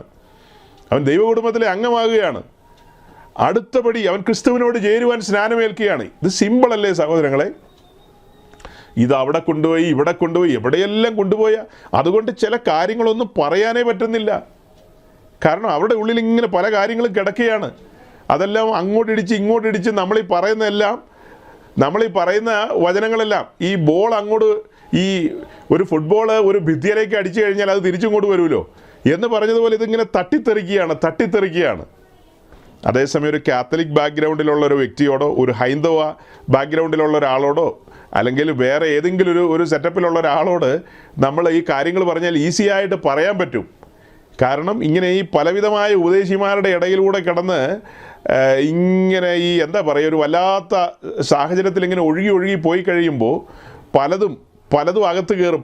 പല സങ്കല്പങ്ങളാണ് അകത്ത് കയറുന്നത്, പലവിധമായ ചിന്തകളാണ് അകത്ത് കയറുന്നത്, പലവിധമായ ചിന്തകൾ. അതുകൊണ്ടാണ് ഇടയ്ക്കൊക്കെ നമ്മൾ പറയാറുള്ളത്, ഈ കാണുന്നിടത്തും കേൾക്കുന്നിടത്തൊക്കെ പോയി ഓൺ ചെയ്ത് എല്ലാം കേൾക്കാൻ പോയി കഴിഞ്ഞാൽ, അതായത് നമുക്ക് ഉറപ്പുള്ള ദൈവദാസന്മാർ സത്യവചനം പ്രസംഗിക്കുന്നു എന്ന് ഉറപ്പുള്ള ദൈവദാസന്മാരുടെ മാത്രം മെസ്സേജുകൾ കേൾക്കാൻ ഉത്സാഹിക്കുക. അല്ലാത്ത കാര്യങ്ങൾ കേൾക്കാനായിട്ട് അധികം പോകാതിരിക്കുക. പോയി കഴിഞ്ഞാൽ ആവശ്യമില്ലാത്ത കാര്യങ്ങൾ നമ്മുടെ ഉള്ളിൽ വീഴും. അങ്ങനെ ആവശ്യമില്ലാത്ത കാര്യങ്ങൾ നമ്മുടെ ഉള്ളിൽ വീണ് കഴിഞ്ഞാൽ അത് പിന്നെ അപകടമായിരിക്കും, അത് അപകടമായി മാറും. അപ്പോൾ ഞാൻ പറഞ്ഞു വന്നത്, ഈ മെഗാ ചർച്ച് എന്ന് പറയുന്ന കൺസെപ്റ്റ് അത് ദൈവികമല്ല. നമ്മൾ ലേഖനങ്ങളെല്ലാം പഠിക്കുമ്പോൾ അവിടെയൊന്നും മെഗാ ചർച്ചുകളെയല്ല കാണുന്നത്. യെരുശലേമിലെ സഭയൊരു മെഗാ ചർച്ചല്ലേ എന്ന് ചോദിക്കുന്ന ധാരാളം പേരുണ്ട്. അതിൻ്റെ വിശദീകരണം പലപ്പോഴായിട്ട് ഞാൻ തന്നിട്ടുണ്ട്. യെരുശലേമിലെ സഭയിൽ തുടക്കത്തിലൊരു 3000 പേര് വന്നിട്ടുണ്ടെങ്കിൽ ആ 3000 പേരും യെരുശലേംകാരല്ല. പിന്നീടൊരു 5000 പേര് വന്നിട്ടുണ്ട്. അവരെല്ലാം യെരുശലേംകാരാണെന്ന് നമുക്ക് സ്ഥാപിക്കാനായിട്ട് സാധ്യമല്ല. ഇനി അങ്ങനെയാണെന്ന് തന്നെ വിചാരിച്ചോ, ഒരു വാദത്തിന് നമുക്ക് സമ്മതിക്കാം, അവരെല്ലാം യെരുശലേംകാരായിരുന്നു എന്ന് സമ്മതിക്കാം. പക്ഷെ പിന്നത്തേതിൽ എന്താ സംഭവിച്ചത്? അവരെയെല്ലാം ചിതറിച്ച് കളഞ്ഞു എന്നുള്ളതാണ്. യെരുശലേമിലെ സഭയെന്ന് പറയുന്നത് ചിതറിപ്പോയൊരു കാഴ്ചയാണ് പിന്നീട് നമ്മൾ കാണുന്നത്. പിന്നീട് അത് ഒരുമിച്ച് കൂടിയില്ലെന്ന് ചോദിച്ചാൽ ഒരുമിച്ച് കൂടി. പിന്നീട് ആദ്യത്തെ ആ ഒരു ശക്തിയിലും മഹത്വത്തിലും മഹിമയിലും അല്ല യെരുശലേമിലെ സഭയെ നമ്മൾ കാണുന്നത്. അത് കഴിഞ്ഞ് പിന്നെ നമ്മൾ കാണുന്നത് എങ്ങനെയാണ്? അന്ത്യോക്യയിലെ കൂടിവരവിനെയാണ്. അന്ത്യോക്യ ഒരു പ്രധാനപ്പെട്ട ക്രിസ്ത്യൻ ഹബ്ബായിട്ട് മാറി. അവിടെ നിന്ന് ധാരാളം മിഷണറിമാർ സഞ്ചരിക്കാൻ ആരംഭിച്ചു. യെരുശലേമിലെ സഭയിൽ തുടക്കത്തിൽ എന്താ സംഭവിച്ചത്? അവർ തുടക്ക സമയത്ത് പാട്ടും പ്രാർത്ഥനയും ആരാധനയും ഒക്കെ ആയിട്ട് അവരറിഞ്ഞ സത്യത്തിൽ സന്തോഷിച്ച് മുന്നോട്ട് പോയി. ആ സത്യം മറ്റനേകർ അറിയണമെന്നുള്ള ചിന്ത അവരെ ഭരിച്ചില്ല. തങ്ങൾ ദൂതുവാഹികളായിട്ട് ചുറ്റുമുള്ള സ്ഥലങ്ങളിലേക്ക് പോകേണ്ടതുണ്ടെന്നുള്ള ആ ചിന്തയൊന്നും അവരെ ഭരിച്ചില്ല. അവരങ്ങനെ എല്ലാ സൺഡേയിലും വന്ന് പാട്ടും പ്രാർത്ഥനയായിട്ട് പോയി. പിന്നെ കഴിയുമ്പോൾ കാർഡൊന്ന് സ്വൈപ്പ് ചെയ്തിട്ടങ്ങ് പോകും. ഒരു സ്വൈപ്പിങ്, അവരെങ്ങനെ കാർഡൊക്കെ ഒന്ന് സ്വൈപ്പ് ചെയ്തിട്ട് പോവും. ഉപദേശിമാരെല്ലാം അവരെ സൂഹിപ്പിക്കുകയും ചെയ്യും. ഇവർ സ്വൈപ്പ് ചെയ്യും, അവർ സുഖിപ്പിക്കും. അങ്ങനെ ഇങ്ങനെ പോയിക്കൊണ്ടിരുന്നു. ദൈവത്തിൻ്റെ പദ്ധതി എന്താ? യെരുശലേമിലും യഹൂദിയിലും ശമരിയിലും ഭൂമിയുടെ അറ്റത്തോളം സാക്ഷ്യം വഹിക്കേണ്ടവരാണ് അവരങ്ങനെ പോകാൻ കൂട്ടാക്കുന്നില്ല എന്ന് കണ്ടപ്പോഴാണ് അവരെയൊക്കെ ചിതറിക്കുന്നത്. അല്ലേ? ചിന്തിച്ചു നോക്കി. പിന്നീട് നമ്മൾ കാണുന്ന സഭയെന്ന് പറയുന്നത് എങ്ങനെയാണ്? ഹൗസ് ചർച്ചസ് ആണ്. അങ്ങനെ ഹൗസ് ചർച്ചസ് തന്നെ വേണമെന്നല്ല ഞാനീ പറഞ്ഞു വരുന്നത്. ഹൗസ് ചർച്ചസ് തന്നെ വേണമെന്നുള്ള ഷാഡ്യം അല്ല പറയുന്നത്. എന്നാൽ ഇന്ന് കാണുന്ന അമേരിക്കൻ കൾച്ചറിലുള്ള ലേക്ക്വുഡ് ചർച്ച്, ലേക്ക് ഇല്ലാത്ത വുഡ് ചർച്ച്, അങ്ങനത്തെ ഒത്തിരി ചർച്ചുകൾ അവിടെയുണ്ട്. ഒരു 5-8-10 ഏതെങ്കിലും രാജ്യത്തിൻ്റെ കൊടിയും കുത്തിവെക്കും. പിന്നെ ഫുള്ളി ഫർണിഷ്ഡ് ആയിട്ടുള്ള, അതായത് UN ആസ്ഥാനം പോലെയുള്ള കുറേ ബിൽഡിങ്ങുകൾ പണിയും. അങ്ങനെ അവിടെ ഈ എല്ലാം സെറ്റപ്പുകളും അഷേഴ്സ് അവിടെ ഇങ്ങനെ വാതുക്കെ നിൽക്കും. വരുമ്പോൾ ചായയാണോ വേണ്ടത്, കാപ്പിയാണോ വേണ്ടത്, അതേ കൂൾ ഡ്രിങ്ക്സ് ആണോ വേണ്ടത്, അങ്ങനെ നമ്മളെ കുടിപ്പിച്ച് കൊണ്ടുപോയി കിടത്തും അവിടെ. അങ്ങനെ പിന്നെ നമുക്ക് ഇഷ്ടമുള്ള സൈസ് റാപ്പാണോ വേണ്ടത്, പോപ്പാണോ വേണ്ടത്, പിന്നെ എന്നതാ, അങ്ങനെ പല സൈസിൽ നിങ്ങൾ ഏത് സൈഡിലേക്ക് വേണമെങ്കിലും നിങ്ങളെ വിടും. ഞാനിപ്പോൾ പറഞ്ഞത് അമേരിക്കയിലെ റിക് വാറൻ്റെ ചർച്ച്, പർപ്പസ് ഡ്രിവൺ ചർച്ച്, ആ ചർച്ചിൽ പോയി വന്നിട്ടുള്ള ഒരാൾ പറഞ്ഞു കേട്ടതാണ്. ഞാൻ ആ പഞ്ചായത്തിലെങ്ങും പോയിട്ടില്ല കേട്ടോ, എന്നോടൊന്നും തോന്നരുത്. അപ്പോൾ അങ്ങനെ പോയി വന്നിട്ടുള്ള ആളുകളാണ് പറഞ്ഞത്, നിങ്ങളുടെ അഭിരുചി എന്താണോ അതിനനുസരിച്ചുള്ള സംഭവം അവിടെ നിന്ന് കിട്ടും. നിങ്ങളുടെ അഭിരുചിക്ക് അനുസരിച്ച് നിങ്ങൾ ഷോറൂമിനകത്തേക്ക് കയറിയാൽ ഒരു കാരണവശാലും നിങ്ങളെ പുറത്തേക്ക് വിടില്ല. അതിനാണ് അവിടെ അഷേഴ്സിനെ ആക്കി വെച്ചിരിക്കുന്നത്, നിങ്ങളെ എപ്പോഴും കൈകാര്യം ചെയ്യാൻ പാകത്തിന്. നിങ്ങൾക്ക് പാർലെ ബിസ്ക്കറ്റാണ് ഇഷ്ടമെങ്കിൽ അത് അവർ മനസ്സിലാക്കും. അതെങ്ങനെയാണെന്ന് വെച്ചാൽ അവർ ഗൂഗിളിൽ സെർച്ച് ചെയ്യും. അവർക്ക് ഭയങ്കരമായ സംവിധാനങ്ങളുണ്ട്. നിങ്ങൾ കഴിഞ്ഞ് കുറേ ആഴ്ചകളായിട്ട് മേടിക്കുന്ന പാർലെ ബിസ്ക്കറ്റാണ്, അപ്പോൾ അവർ നിങ്ങൾക്ക് പാർലെ ബിസ്ക്കറ്റ് തരും. അതേസമയം മറ്റൊരാൾ ചെല്ലുമ്പോൾ അവർ ബ്രിട്ടാനിയ ബിസ്ക്കറ്റാണ് കഴിക്കുന്നതെങ്കിൽ ഉടനെ അവർ സെർച്ച് ചെയ്ത് കാര്യങ്ങളൊക്കെ കണ്ടുപിടിച്ചിട്ട് നിങ്ങൾക്ക് വേണ്ടി ബ്രിട്ടാനിയ സെർവ് ചെയ്യും. അങ്ങനെ നിങ്ങൾക്ക് എന്താണ്, നൂഡിൽസാണോ ഇഷ്ടം, എന്നാ വേണം, ആ രീതിയിലുള്ള മെസ്സേജുകളും കാര്യങ്ങളെല്ലാം നിങ്ങൾക്ക് കിട്ടും. പിന്നെ ഒരു കാര്യം കൂടെ ഞാൻ ഇടയ്ക്കൊന്ന് ഓർമ്മിപ്പിച്ചേക്കാം. അതൊരു മെഗാ ചർച്ചാണ് കേട്ടോ. കുറേ വർഷങ്ങൾക്ക് മുമ്പ് ആ മെഗാ ചർച്ചിലെ ഈ പ്രസിദ്ധനായ പാസ്റ്ററുടെ മകൻ സൂയിസൈഡ് ചെയ്തു. ചുമ്മാ ഒന്ന് തൂങ്ങിച്ചെത്തുന്ന എനിക്ക് തോന്നുന്നത്. അത് വേറെ ഏതെങ്കിലും രീതിയിലാണോ? എന്തായാലും ആ സമയത്ത് അത് ഇച്ചിരി പബ്ലിസിറ്റി കിട്ടിയ കാര്യമായിരുന്നു. പക്ഷേ ഇദ്ദേഹത്തിന് ദൈവത്തിൽ നിന്ന് കിട്ടിയ ഒരു അരുളപ്പാട് ആ വിഷയത്തിലുണ്ടായി. അദ്ദേഹം ആ സ്റ്റേറ്റ്മെൻറ്റ് പബ്ലിക്കിലേക്ക് വിട്ടു. അതായത്, ഇപ്പോഴത്തെ ഈ ദുഷ്ടലോകത്തിൽ ജീവിച്ചത് മതി എന്നെൻ്റെ മകനോട് ആത്മാവ് പറഞ്ഞു, മടങ്ങി വരിക. പുള്ളി അവസാനിപ്പിച്ചു. ഇതാണ് മെഗാ ചർച്ച് എന്ന് പറയുന്നതിൻ്റെ പാസ്റ്റർമാരുടെ നിലവാരം. വിവരമുള്ള ഒറ്റ ഒരുത്തനെ ഞാൻ ഇന്നു വരെ കണ്ടിട്ടില്ല. എല്ലാം കിടന്ന് തുള്ളും എന്നുള്ളത് സത്യമാണ്. 10,000-10,000 പേരിങ്ങനെ കിടന്ന് കൂടെ തുള്ളാനുണ്ടെന്നുള്ളത് അതിലും വലിയ സത്യമാണ്. നോക്കണം, രക്ഷിക്കപ്പെട്ടെന്നും സ്നാനപ്പെട്ടെന്നും അന്യഭാഷയൊക്കെ പറയുന്ന ഒരു കൂട്ടം ആൾക്കാരെ നിരത്തിയിരുത്തിയിട്ടാണ് ഒർലാൻഡോയിലുള്ള ഉപദേശി, നമ്മുടെ ഹിന്ന് ഉപദേശി, ബെന്നിച്ചായൻ എന്ന് വിളിക്കാം അല്ലേ, നമ്മുടെ ഒർലാൻഡോയിലുള്ള ബെന്നിച്ചായൻ, അദ്ദേഹം ഇവരെല്ലാം നിർത്തിക്കൊണ്ടാണ് പറയുന്നത്, നമ്മളുടെ ഈ കർത്തൃമേശ പോലെയല്ല കാത്തലിക്സിൻ്റെ അപ്പാരാധന. അവിടെ അപ്പാരാധനയുണ്ടല്ലോ, അപ്പോൾ എടുത്തിങ്ങനെ പൊക്കി പിടിച്ചിട്ട് ഇത് യേശുക്രിസ്തുവാണ്. അതിലേക്ക് നോക്കിയാൽ യേശുക്രിസ്തുവിൻ്റെ രൂപം കാണാം. അതിലെ ഒരു കഷ്ണം വാഫർ ബിസ്ക്കറ്റ് എടുത്ത് വായിൽ വെച്ച് കഴിഞ്ഞാൽ നിങ്ങളൊരു ഫ്ലോട്ടിംഗ് സ്റ്റേജിലേക്ക് പോകും. ആകാശങ്ങളിലൂടെ പറക്കാം, അതിരുകളില്ലാതെ പറക്കാമെന്ന് ഈ ഹിന്നച്ചായനോ അതെയോ ബെന്നിച്ചായനോ പുള്ളി പറയുമ്പോൾ ഈ മുൻപിലിരുന്ന് അത് കേട്ട് തലയാട്ടിയിട്ട് പോകുന്നവനെ നമ്മൾ എന്തെന്ന് വിളിക്കണമെന്ന് നിങ്ങൾ പറ. നിങ്ങളിൽ ആരെങ്കിലും അവിടെ ഇരിക്കുന്നതെങ്കിൽ ആ കസേര എടുത്തിട്ട് ഏറ് കൊടുത്തിട്ട് തിരിച്ചു പോകില്ലേ? അങ്ങനെ നമുക്ക് ചെയ്യാൻ പ്രമാണമില്ല കേട്ടോ. ഒന്നും ചെയ്തേക്കരുത് കോപം കയറിയിട്ട്. അങ്ങനെയൊന്നും ദൈവമക്കൾ ചെയ്യാൻ പാടില്ല ഒരിക്കലും. കടിച്ച് പിടിച്ചിരിക്കണം. എങ്ങനെ ഇരിക്കും? കസേരയിൽ ഇങ്ങനെ മുറുക്ക പിടിക്കണം, മാക്സിമം മുറുക്ക പിടിക്കണം, പിടിച്ചിരിക്കണം. പിടി വിട്ടാൽ അപ്പം എഴുന്നേറ്റ് ഓടണം പുറത്തേക്ക്. ഈ വാഫർ ബിസ്ക്കറ്റ് അവർ ഓസ്തി എന്ന് പറയുന്ന സാധനം ആമസോണിൽ മേടിക്കാൻ കിട്ടും. നിങ്ങൾക്കും വേണമെങ്കിൽ മേടിച്ച് വായിലിടാം. ഫ്ലോട്ട് ചെയ്യുമോ എന്നുള്ളതൊക്കെ നിങ്ങൾക്ക് ചെക്ക് ചെയ്യാം. എനിവേ, അതൊക്കെ പറയുമ്പോൾ കേട്ടിരിക്കുന്നവൻ, ഞാൻ ഈ കഴിഞ്ഞ ദിവസം ഈ പട്ടണത്തിലുള്ള ഒരു സഹോദരനെയും സഹോദരിയെയും കാണാൻ പോയി. അവർ കുറേ കാലങ്ങളായിട്ട് നമ്മുടെ മെസ്സേജ് കേട്ടുകൊണ്ടിരിക്കുന്ന, ഞാൻ അത്ഭുതപ്പെട്ടു പോയി. അവരെന്നെ വിളിച്ചപ്പോൾ, ബാംഗ്ലൂർ പട്ടണത്തിൽ നമ്മുടെ മെസ്സേജ് കേൾക്കുന്ന ആളുകളുണ്ടോയെന്ന് ചോദിക്കാൻ. അവർ പറഞ്ഞു, ഉണ്ട് പാസ്റ്റർ, ഞങ്ങൾ കേൾക്കുന്നുണ്ടെന്ന് പറഞ്ഞു. അദ്ദേഹം ഒരു ശുശ്രൂഷകനാണ്. അദ്ദേഹത്തിൻ്റെ ഭാര്യ, രണ്ടുപേരും കുറേ കാലങ്ങളായിട്ട് കേൾക്കുന്നു. അവർ ആ കേൾക്കുന്ന കാര്യത്തിൽ സന്തോഷവാന്മാരാണെന്നാണ് അവർ പറയുന്നത്. അപ്പോൾ അത് കേട്ടപ്പോൾ എനിക്കൊരു സന്തോഷം. എന്നാൽ നമുക്ക് തമ്മിൽ കാണാം. ഞാനൊരു ദിവസം വരാം എന്ന് പറഞ്ഞ് കഴിഞ്ഞ ദിവസം പോയി. ഞങ്ങൾ കുറേ മണിക്കൂർ സംസാരിച്ചു. അതായത് കുറേ വർഷങ്ങൾക്ക് മുമ്പ് അവരുടെ ഒരു സഹോദരി നമ്മുടെ ഈ പന്നം പിടിച്ച നോട്ടുകൾ എണ്ണുന്ന അച്ചായി ഉണ്ടല്ലോ, പുള്ളിയുടെ ചർച്ചിൽ ഇവർ പോയി ഒരു പ്രത്യേക മീറ്റിങ്ങിനോടുള്ള ബന്ധത്തിൽ പോയി. ആ മീറ്റിങ്ങിൽ ശുശ്രൂഷിക്കാൻ കടന്നു വന്നയാൾ ഒരു ആഫ്രിക്കൻ പ്രസിദ്ധനായ ഒരു ആഫ്രിക്കനാണ്. അയാളുടെ പേര് ഞാൻ മറന്നുപോയി. അപ്പോൾ അദ്ദേഹം ആദ്യം വന്നത് ഈ കഴിഞ്ഞ ആഴ്ച നമ്മൾ ഈ വീഡിയോ ഒക്കെ കണ്ടെന്ന് പറഞ്ഞില്ലേ, ബാംഗ്ലൂരിലെ പ്രധാനപ്പെട്ട സംഘടനയുടെ ലീഡർഷിപ്പിലിരിക്കുന്ന അദ്ദേഹത്തിൻ്റെ ചർച്ചിലാണ് വന്നത്. ഉന്തും തള്ളുണ്ടാക്കിയ പാസ്റ്ററേ, ലെങ്കൻ തങ്കയ്യ പാസ്റ്ററുടെ ചർച്ചിൽ അവിടെയാണ് വന്നത്. അവിടെ വന്നിട്ട് ആ ശുശ്രൂഷയുടെ വീഡിയോസ് ഒന്നും ആരും കണ്ടിട്ടില്ലെന്ന് എനിക്ക് തോന്നുന്നു, ഞാനും കണ്ടിട്ടില്ല. അപ്പോൾ അവർ കേട്ട കാര്യം, അവരനുഭവിച്ച കാര്യമാണ് കേട്ടോ ഞാൻ പറയുന്നത്. ബാക്കി ഒത്തിരി വീഡിയോസൊക്കെ നമ്മൾ കണ്ടിട്ടുണ്ട്. അപ്പോൾ ഈ ലെങ്കൻ പാസ്റ്ററുടെ ചർച്ചിൽ വന്ന് ഈ ആഫ്രിക്കക്കാരൻ അവിടെ ഉള്ളവരുടെ എല്ലാം പല്ല് സ്വർണ്ണപ്പല്ലാക്കി. എല്ലാവരുടെ ആക്കി കാണില്ലായിരിക്കും, ആരുടെയെങ്കിലും ഒക്കെ ആക്കി കാണും. എന്തായാലും ആരുടെയൊക്കെയോ പല്ലിന് മഞ്ഞ നിറം കൊടുത്തു, പല്ലിന് മഞ്ഞ നിറം. അപ്പം അത് കേട്ട് നമ്മുടെ അച്ചായി, പന്നം പിടിച്ച നോട്ടൊക്കെ എണ്ണുന്ന അച്ചായി മക്കളും കൂടി സ്പെഷ്യൽ മീറ്റിംഗ് വെച്ചിട്ട് ഇദ്ദേഹത്തെ അവിടെ വിളിച്ചു. അപ്പോൾ അങ്ങനെ അവിടെ വിളിച്ച് അവിടെ അദ്ദേഹം നോക്കി, ലെവൽ ബെസ്റ്റ് നോക്കി. മലയാളികളുണ്ട്, മറ്റാൾക്കാരൊക്കെ ഉണ്ട് അവിടെ. അപ്പോൾ ഈ ആഫ്രിക്കക്കാരൻ ലെവൽ ബെസ്റ്റ് നോക്കി. അപ്പോൾ അദ്ദേഹം പറയുന്നത്, നിങ്ങൾ മൊബൈൽ ഫോൺ എടുക്കൂ, അതിലേക്ക് നോക്കിയാൽ നിങ്ങളുടെ മുഖം കാണാം. അപ്പോൾ ഇങ്ങനെ പല്ലടിച്ച് നോക്കൂ, പല്ലടിച്ച് കാണിക്കൂ. അപ്പോൾ നിങ്ങളുടെ പല്ലുകളെല്ലാം സ്വർണ്ണ പല്ലുകളായോ എന്ന് നോക്കാൻ പറഞ്ഞു. ഈ ആളുകളെല്ലാം ഇങ്ങനെ കടിച്ചു പിടിച്ച് നോക്കുന്നുണ്ട്. അവരവിടെ പണ്ട് ഛർദ്ദിക്കുകയും കുരയ്ക്കുകയും ഒക്കെ ചെയ്യുന്ന സഭയാണല്ലോ. ഛർദ്ദിക്കുക, ഉരുണ്ടുമറിയുക, ചിരിക്കുക. അപ്പോൾ ഇതൊക്കെ ചെയ്യുന്ന ആ സഭയിൽ ഈ പല്ലുകളെല്ലാം സ്വർണ്ണപ്പല്ലുകളായി കഴിഞ്ഞാൽ അതൊരു സംഭവമായിരിക്കും. അതെന്തായാലും ഈ പട്ടണത്തിൽ മാത്രമല്ല, ഇന്ത്യ മഹാരാജ്യം മുഴുവനും അറിയും, ലോകം മുഴുവനും അറിയും.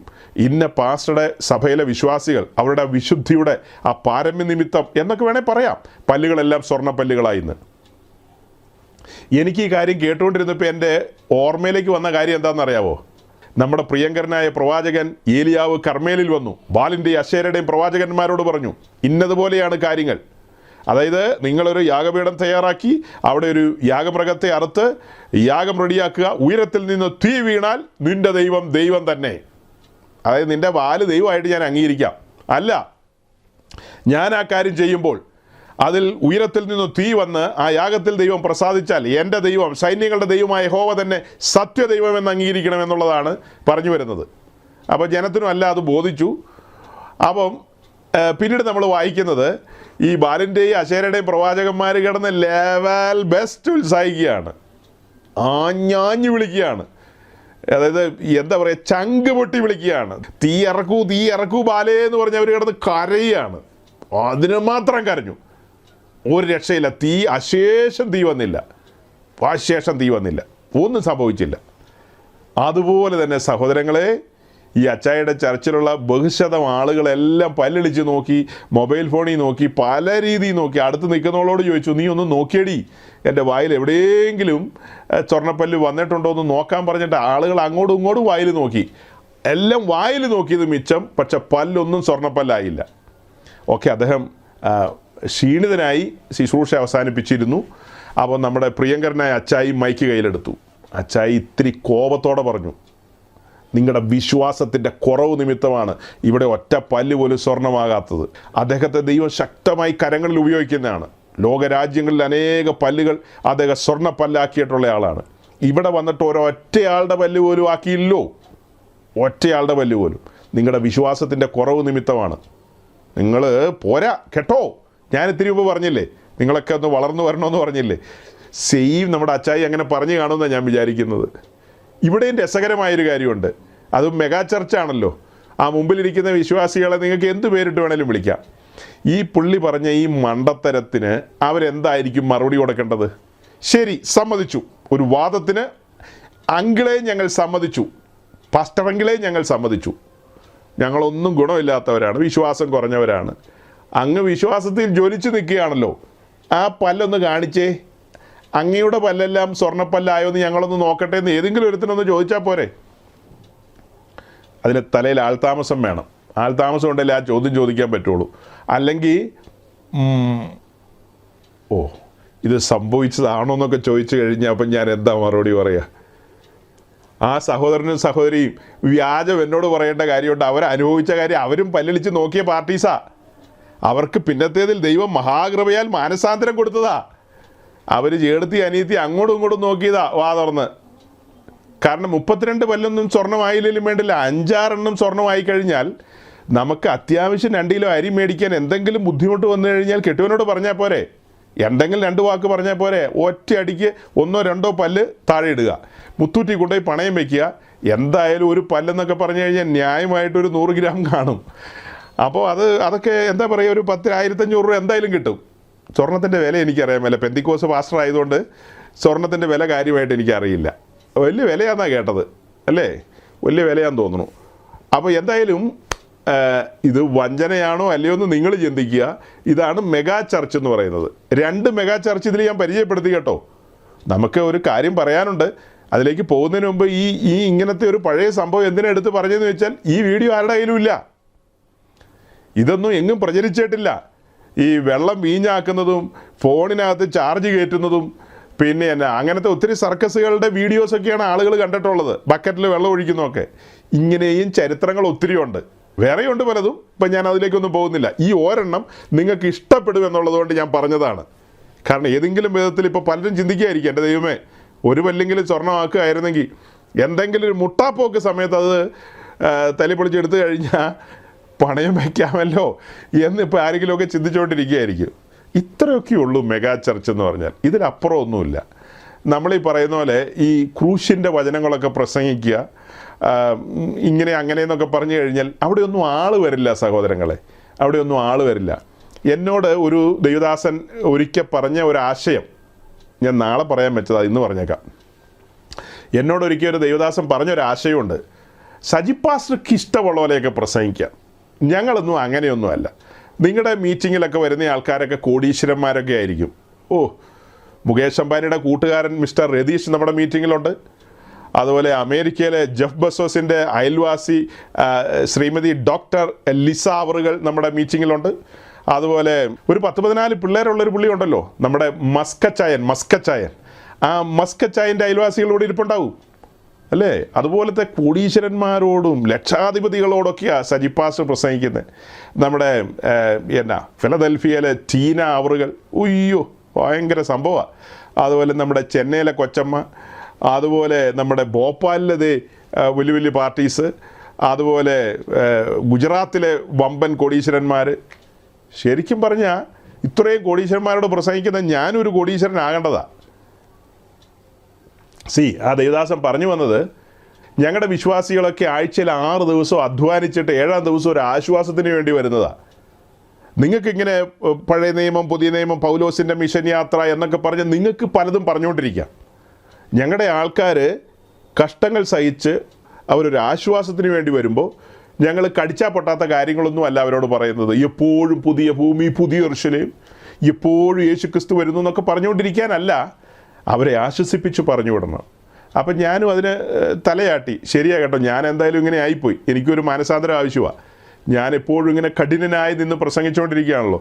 എൻ്റെ ചുറ്റുമുള്ള ആൾക്കാർക്കൊന്നും ഒരു അസുഖമില്ല, വേദനയില്ല, ദുഃഖമില്ല, ഒന്നുമില്ലാത്ത ആൾക്കാരാണ്. അതുകൊണ്ടാണ് ഞാനിങ്ങനെ ആയിപ്പോയെന്ന് എനിക്ക് തോന്നുന്നതെന്ന് പറഞ്ഞു. അദ്ദേഹത്തിൻ്റെ ചർച്ചിലൊരു 31 പേരുണ്ടെന്ന് വിചാരിച്ചോ.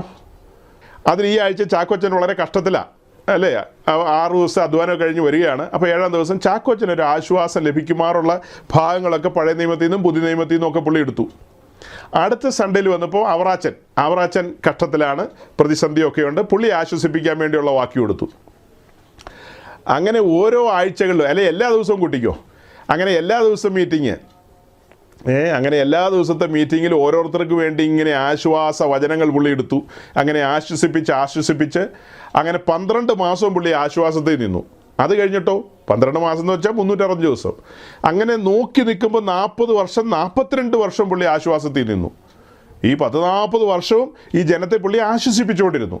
അത് കഴിഞ്ഞിട്ടോ അങ്ങനെ നോക്കി നിൽക്കുമ്പോൾ പുള്ളിക്ക് 70 ഏറിയാൽ 80 ആയി പാസ്റ്റർക്ക്. ആ 80-ാം വർഷത്തിലും പുള്ളി കമ്പാഷനുള്ള പാസ്റ്ററായിട്ട് മനസ്സലിവും ദയാപൂർണനും അങ്ങനെ തൻ്റെ ജനത്തെ എപ്പോഴും ആശ്വസിപ്പിച്ച് ഇങ്ങനെ കൊണ്ടു നടന്നു.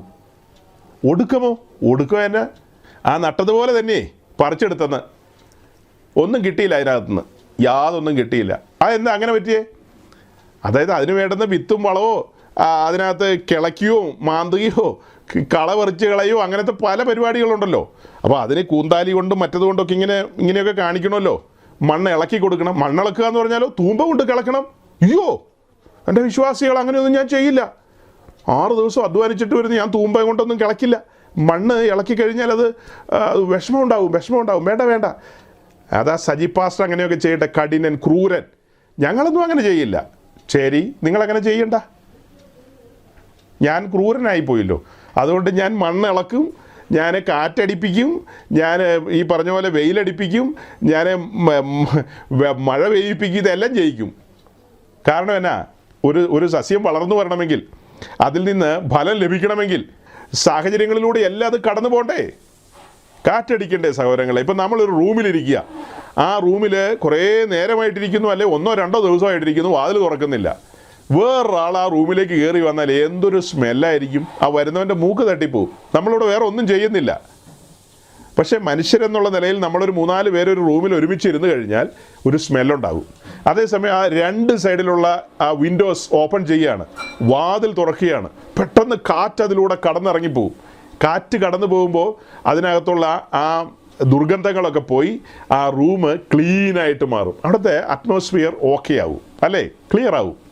അതുപോലെ തന്നെയാണ് കൃഷി ചെയ്യുന്ന കൃഷിക്കാരനറിയാം, കാറ്റടിക്കേണ്ടതുണ്ട്, കാറ്റടിച്ച് അന്തരീക്ഷം ക്ലീൻ ആകണം. അതുപോലെ മഴ പെയ്യേണ്ടതുണ്ട്, അതുപോലെ ഇടി മിന്നേണ്ടതുണ്ട്, അതുപോലെ വെയിൽ വരേണ്ടതുണ്ട്, അതുപോലെ തന്നെ മഞ്ഞ് പെയ്യേണ്ട സമയത്ത് മഞ്ഞ് പെയ്യേണ്ടതുണ്ട്. ഈ എല്ലാ സാഹചര്യങ്ങളിലൂടെ ഇത് കടന്നു പോയെങ്കിൽ മാത്രമേ മേൽത്തരമായ കാര്യങ്ങൾ ലഭിക്കുകയുള്ളൂ, ഫലം ലഭിക്കുകയുള്ളൂ, അല്ലേ. 100 മേനി എങ്കിലേ ലഭിക്കുകയുള്ളൂ. 100 മേനി എന്ന് പറഞ്ഞപ്പോൾ പെട്ടെന്ന് എനിക്ക് ആ പെന്തക്കോസ്ത് പ്രാർത്ഥന ഓർമ്മയിൽ വന്നു. ആ പ്രാർത്ഥന എന്താ? സുവിശേഷത്തിലുള്ളൊരു ഭാഗമാണല്ലോ നമ്മുടെ കർത്താവ് പറഞ്ഞത്. അതായത് തൻ്റെ തോട്ടത്തിൽ നിന്ന് വിളവെടുക്കുന്ന സമയത്ത് കുറച്ച് 30 മേനി വിളയും, കുറച്ച് 60 മേനി വിളയും, കുറച്ച് 100 മേനി വിളയും. അപ്പം നമ്മളത് വേദപുസ്തകത്തിലെ വാക്യമാണെന്നുള്ള പേരിൽ നമ്മൾ ഇങ്ങനെ നിരന്തരം തത്തമ്മേ പൂച്ച എന്ന് പറഞ്ഞിങ്ങനെ പറഞ്ഞുകൊണ്ടിരിക്കും. നമ്മളെങ്ങനെയാണ് പറയുന്നത്? കർത്താവേ, ഞങ്ങളുടെ സഭയെ 30, 60, 100 മേനിയായിട്ട് വിളയാനായിട്ട് സഹായിക്കണമേ, അല്ലേ, ഫലം പുറപ്പെടുവിക്കാനായിട്ട് സഹായിക്കണമെന്ന്. ലോകത്തിലുള്ള ഏതെങ്കിലും ഒരു കൃഷിക്കാരൻ തൻ്റെ പാടത്ത് വിത്ത് വിതച്ചുകൊണ്ടിരിക്കുന്ന സമയത്ത് മനസ്സിൻ്റെ ഏതെങ്കിലും കോണുകളിൽ ചിന്തിക്കുമോ, ദൈവമേ, ഈ കണ്ടത്തിൽ വിതയ്ക്കുന്നത് 30 മേനി വിളഞ്ഞാൽ മതി, എനിക്ക് അത്രയും മതി, ഞാൻ തൃപ്തന. താഴത്തെ കണ്ടത്തിൽ 60 മേനി മതി, പിന്നെ ഏറ്റവും താഴെയുള്ളതിൽ ഒരു 100 മേനി വിളഞ്ഞോട്ടെ. അങ്ങനെ പറഞ്ഞാണോ പുള്ളി വിത്ത് വിതയ്ക്കുന്നത്? പുള്ളിയുടെ മനസ്സ് മുഴുവനും എന്താ? 100 മേനിയാണ് ആഗ്രഹിക്കുന്നത്. 100 മേനി. അപ്പോൾ കർത്താവ് മുന്നമേ പറഞ്ഞു വെച്ചിരിക്കുകയാണ്, ഇത് കൊയ്തെടുക്കുമ്പോൾ കുറച്ച് 30, കുറച്ച് 60, കുറച്ച് 100 മേനിയും വിളയും. അല്ലാതെ ഇതെല്ലാം 100 മേനി വിളയില്ലെന്ന് അറിയാവുന്ന കർത്താവ് പറഞ്ഞതേ ഉള്ളൂ. നമ്മൾ വർത്തമാനം പറയുമ്പോഴോ പ്രാർത്ഥിക്കുമ്പോഴോ പ്രസംഗിക്കുമ്പോഴോ എല്ലാം 30 മേനിയുടെ കാര്യം നമ്മളെന്തിനാണ് പറയുന്നത്? നമ്മളതാണോ ആഗ്രഹിക്കുന്നത്? 30 മേനിയാണോ ആഗ്രഹിക്കുന്നത്? നമ്മളെന്തിനാ 60 മേനി ആഗ്രഹിക്കുന്നത്? നമ്മളെന്തുകൊണ്ട് 100 മേനി ആഗ്രഹിക്കുന്നില്ല? തോട്ടക്കാരൻ എന്തായാലും 100 മേനിയല്ലേ ആഗ്രഹിക്കുന്നത്. ആ 100 മേനി എന്താ വിളിച്ചു പറയുന്നത്? തൻ്റെ പുത്രൻ്റെ സ്വരൂപത്തോട് അനുരൂപരായവരുടെ കാര്യമല്ലേ പറയുന്നത്. യാക്കോബിൻ്റെ ലേഖനം 1:18 നോട്ട് ചെയ്ത് വെച്ചോ. കേട്ടിട്ടില്ലാത്തവർക്ക്, ഇവിടെ ഇരിക്കുന്നവരിൽ ബഹുഭൂരിപക്ഷം പേരും കേട്ടിട്ടുള്ളത് കൊണ്ട് അതൊന്നും വായിക്കേണ്ട, അല്ലാത്തവർക്ക് വേണ്ടി പറയാണ്. ജെയിംസ് 1:18 അവിടെ ആ കാര്യം വ്യക്തമായിട്ടുണ്ട്. അതായത് തൻ്റെ തോട്ടത്തിൽ നിന്ന് ആദ്യമായി വിളവെടുത്ത ആ വിളവ് അത് യേശുക്രിസ്തുവാണ്. ആദ്യഫലം യേശുക്രിസ്തു, ഫസ്റ്റ് ഫ്രൂട്ട് യേശുക്രിസ്തുവാണ്. പിന്നീട് തൻ്റെ പാടത്ത് നിന്ന് വിളവെടുക്കാനുണ്ട്. കൊയ്ത്തെന്ന് പറയുന്ന ലോകാവസാനം, ദൂതന്മാർ വന്ന് കൊയ്യും. ആ സമയം വരുന്നേ ഉള്ളൂ, കാഹളം ധ്വനിക്കാൻ പോകുന്നു. അന്ന് കൊയ്തെടുക്കുന്ന പല ലോട്ടായിട്ടാണ് കൊയ്തെടുക്കുന്നത്. ചിലത് 30 മേനി, ചിലത് 60 മേനി, ചിലത് 100 മേനി. 30 മേനി, 60 മേനിയും 100 മേനിയും കൂടെ ഒരുമിച്ച് കൂട്ടിക്കുഴയ്ക്കില്ല. ദൈവം കരുണാനിധിയല്ലേ, കൃപാനിധിയല്ലേ എന്നൊക്കെ ചോദിച്ചാൽ, കരുണയും കൃപയും ഒക്കെ കാഹളം ധ്വനിക്കുന്നവരേ ഉള്ളൂ. കാഹളം ധ്വനിച്ചാൽ പിന്നെ നിങ്ങൾ ഒരു കരുണയും കൃപയും ഒന്നും പറഞ്ഞു വരരുത്, അതെല്ലാം അവിടെ കൊണ്ട് അവസാനിക്കും, അല്ലേ. തൻ്റെ കൃപ നമ്മുടെ മേൽ ഉദിച്ചത് എപ്പോഴാ? പാപത്തിൻ്റെ പടുകുഴി കിടന്നപ്പോഴാണ്. അവിടെ നിന്ന് നമ്മളെ ഉദ്ധരിച്ച് തൻ്റെ രാജ്യത്തിൽ കൊണ്ടുവന്നു, പുത്രൻ്റെ രാജ്യത്തിൽ കൊണ്ടുവന്നു. ആ കൃപ പിന്നെയും നമ്മെ ലിഫ്റ്റ് ചെയ്യുകയാണ്. എങ്ങോട്ടാ? നമ്മൾ ടാബർനാക്കിളുടെ പിക്ചറൊക്കെ വെച്ചിട്ട് ആ സ്റ്റഡിയിലേക്ക് പോയ കാലത്ത് ഇതൊക്കെ പറഞ്ഞിട്ടുണ്ട്. പാപത്തിൻ്റെ പടുകുഴി കിടക്കുന്ന നമ്മെ തൻ്റെ കൃപയാൽ രക്ഷാകരമായ ദൈവകൃപ നമ്മുടെ മേൽ ഉദിച്ചപ്പോൾ ആ കൃപ നമ്മെ ലിഫ്റ്റ് ചെയ്ത് കൊണ്ടുവന്ന എവിടെയാ? ക്രൂശിങ്കലാണ് കൊണ്ടുവന്നത്. ക്രൂശിങ്കൽ അല്ലേ? ഹെവൻലി റലംസി നമ്മെ കൊണ്ടുവന്നു. അങ്ങനെ നാം രക്ഷയുടെ അനുഭവത്തിലേക്ക് വന്നു. രക്ഷയുടെ അനുഭവത്തിലേക്ക് വന്ന നാം കണ്ട കാഴ്ച എന്ന് പറയുന്നത് ഭയങ്കര കാഴ്ചയാണ്. അതിനാണല്ലോ നമ്മൾ ക്രൂശിൻ്റെ ദർശനം എന്ന് പറയുന്നത്. ആ ക്രൂശിൻ്റെ ദർശനത്തിന് മുമ്പാകെ നമ്മൾ പിടഞ്ഞുപോയി, ഉള്ളുരുകിപ്പോയി അല്ലേ? ഉഴുതുമറിക്കപ്പെട്ട അനുഭവം, തകർന്നു നുറുങ്ങിയ ഹൃദയത്തോടെ നാം നമ്മെ തന്നെ ആ ബലിപീഠത്തിലേക്ക്, ക്രൂശിങ്കിലേക്ക് നമ്മെ സമർപ്പിച്ചു. വീണ്ടും കൃപ നമ്മുടെ മേൽ ജ്വലിക്കുകയാണ്. ആ കൃപ നമ്മൾ അഗണ്യമാക്കിയില്ല എന്ന ഒറ്റ കാരണത്താൽ കൃപ നമ്മെ ലിഫ്റ്റ് ചെയ്യുകയാണ്, വീണ്ടും ലിഫ്റ്റ് ചെയ്യുകയാണ്. എങ്ങോട്ടാ? അതിപരിശുദ്ധ സ്ഥലത്തിൻ്റെ അനുഭവത്തിലേക്ക് ലിഫ്റ്റ് ചെയ്യുകയാണ്. രണ്ട് രീതിയിലാണ് ഞാൻ ലിഫ്റ്റിംഗ് പറഞ്ഞത്. പാപത്തിൻ്റെ പടുകുഴിയിൽ നിന്ന് നമ്മെ ലിഫ്റ്റ് ചെയ്ത് എവിടെ കൊണ്ടുവന്നു? ആ രക്ഷാകര പദ്ധതിയിലേക്ക് കൊണ്ടുവന്നു. അവിടെ കൊണ്ട് അവസാനിച്ചില്ല. അവിടേക്ക് കടന്നു വന്ന നാം അടുത്ത പടി ഒരു സദ്വർത്തമാനം കേട്ടു. വിശ്വാസ സ്നാനത്തിന് ഇറങ്ങിത്തിരിക്കണം. അടുത്ത പടി എന്ന് പറയുന്നത് നാം കേട്ട സദ്വർത്തമാനത്തിൻ്റെ തുടർച്ചയെന്നോണം നമ്മെ രക്ഷിച്ചവനോട് ചേരുവാൻ, സ്നാനമേൽക്കുവാൻ ആഹ്വാനം ലഭിച്ചു. സകല സത്യത്തിലും വഴി നടത്തുന്ന പരിശുദ്ധാത്മാവ് ആ കാര്യങ്ങൾ നമ്മുടെ കണ്ണിൻ്റെ മുമ്പിൽ കൊണ്ടുവന്നു. അങ്ങനെ നാം വിശ്വാസ സ്നാനത്തിന് ഇറങ്ങിത്തിരിച്ചു. ആ വിശ്വാസ സ്നാനത്തോടു കൂടി നാം പുത്രൻ്റെ നിയുക്ത മണവാട്ടി എന്ന നിലയിലേക്ക് വന്നു. കുഞ്ഞാടിൻ്റെ നിയുക്ത മണവാട്ടി എന്ന നിലയിലേക്ക് വന്നു. കല്യാണ നിശ്ചയം കഴിഞ്ഞിരിക്കുന്നു. അവിടെ രക്ഷയും സ്നാനവും വലിയ താമസമില്ലാതെ നടന്നില്ലേ? നേരാമണ്ണം രക്ഷിക്കപ്പെട്ട് ശരിയായ പാതയിലാണ് വന്നെങ്കിൽ വലിയ താമസമില്ലാതെ സ്നാനപ്പെടാം. ഇത് ശരിയായി രക്ഷിക്കപ്പെട്ട് വരാത്തതുകൊണ്ട് കൺഫ്യൂഷനാണ്, ആകപ്പാടുകൂടി അങ്കലാപ്പാണ്. അങ്ങനെ വേണോ ഇങ്ങനെ വേണോ? കാതോലിക്ക് പാവയ്ക്ക് എന്ത് തോന്നും? പോപ്പ് നാളെ വിളിച്ചിട്ട് കരയുമോ എന്നൊക്കെ പേടിച്ചിട്ടാണ് പലരും വിശ്വാസ സ്നാനത്തിന് ഇറങ്ങിത്തിരിക്കാത്തത്, അല്ലെങ്കിൽ താമസിക്കുന്നത്. ശരിക്കും നോക്കിയ കാരാഗ്രഹ പ്രമാണിയുടെ ഉള്ളുലയ്ക്കുമാറാണ് സുവിശേഷം അകത്ത് മുഴങ്ങിയത് അല്ലേ? ലുദിയായുടെ ഹൃദയം പിളർന്നുപോയി, ഹൃദയം തുറന്നു വന്നു. തൽക്ഷണം അവൾ സ്നാനത്തിന് ഇറങ്ങിത്തിരിച്ചു. പൗലോസിൻ്റെ ജീവിതത്തിലും അങ്ങനെ തന്നെയാണ്. സ്നാനപ്പെടാൻ പോകാൻ പ്ലാൻ ഉണ്ടായിരുന്നു, പക്ഷെ കണ്ണ് കാണാൻ മേലാത്തതുകൊണ്ട് തപ്പിത്തടഞ്ഞ് പോകുന്നത് എങ്ങനെയാണെന്ന് ഓർത്താണ് ഒരു 3 ദിവസം വെയിറ്റ് ചെയ്തത്. അങ്ങനെയാണ് താനെ സ്നാനപ്പെടാൻ പോയത്. ഇതൊക്കെ കേട്ടിട്ട് ചാടി ആരും സ്നാനപ്പെടാൻ പോയേക്കരുത്, രക്ഷിക്കപ്പെട്ടിട്ടേ പോകാവൂ. ആവേശം കയറി സ്നാനപ്പെട്ടേക്കരുത്. പറഞ്ഞു വരുന്നത് എന്താ? അങ്ങനെ വിശ്വാസ സ്നാനത്തിന് ഇറങ്ങിത്തിരിച്ചപ്പോൾ കുഞ്ഞാടിൻ്റെ മണവാട്ടി എന്ന നിലയിൽ, എങ്ങനെയാ? നിയുക്ത മണവാട്ടി എന്ന നിലയിൽ എത്തി. പിന്നീട് കണ്ണങ്ങ് തുറന്നു വരികയാണ് അല്ലേ? കൃപ നമ്മെ ലിഫ്റ്റ് ചെയ്യുകയാണ്. എങ്ങോട്ടാ? അതിപരിശുദ്ധ സ്ഥലത്തിൻ്റെ അനുഭവത്തിലേക്ക്, മോസ്റ്റ് ഹോളി പ്ലേസിൻ്റെ അനുഭവത്തിലേക്ക്. എന്ന് പറഞ്ഞാൽ വിശുദ്ധ ജീവിതത്താൽ മുൻപോട്ട് പോകുന്ന നാം അതിവിശുദ്ധമായ അനുഭവങ്ങളിലേക്ക് ലിഫ്റ്റ് ചെയ്യപ്പെടുകയാണ്. കർത്താവിനോട് പറ്റിച്ചേരുന്നവൻ അവനുമായി ഏകാത്മാവാകുന്നു എന്ന് നമ്മൾ നിരന്തരം പറഞ്ഞുകൊണ്ടിരിക്കുകയാണ്. അപ്പോൾ ഈ പോകുന്ന പോക്കിൽ രക്ഷയിൽ നാം അവനോട് ചേരുകയാണ്, മുൻപോട്ടുള്ള പ്രയാണത്തിൽ പറ്റിച്ചേരുകയാണ്. പലതും വിട്ട് അല്ലേ, പലതും എറിഞ്ഞു കളഞ്ഞ് വില കൊടുത്ത് പറ്റിച്ചേരുകയാണ്. എനിക്കെൻ്റെ മണവാളൻ മതി, അവനാണ് എൻ്റെ സൗഭാഗ്യം, അവൻ മാത്രമാണ് എൻ്റെ അനുഗ്രഹം, അതല്ലാതെ ഒന്നും എനിക്ക് വേണ്ട. 73-ാം സങ്കീർത്തനം അതിൻ്റെ 25-ാം വാക്യം. സാംസ് 73:25.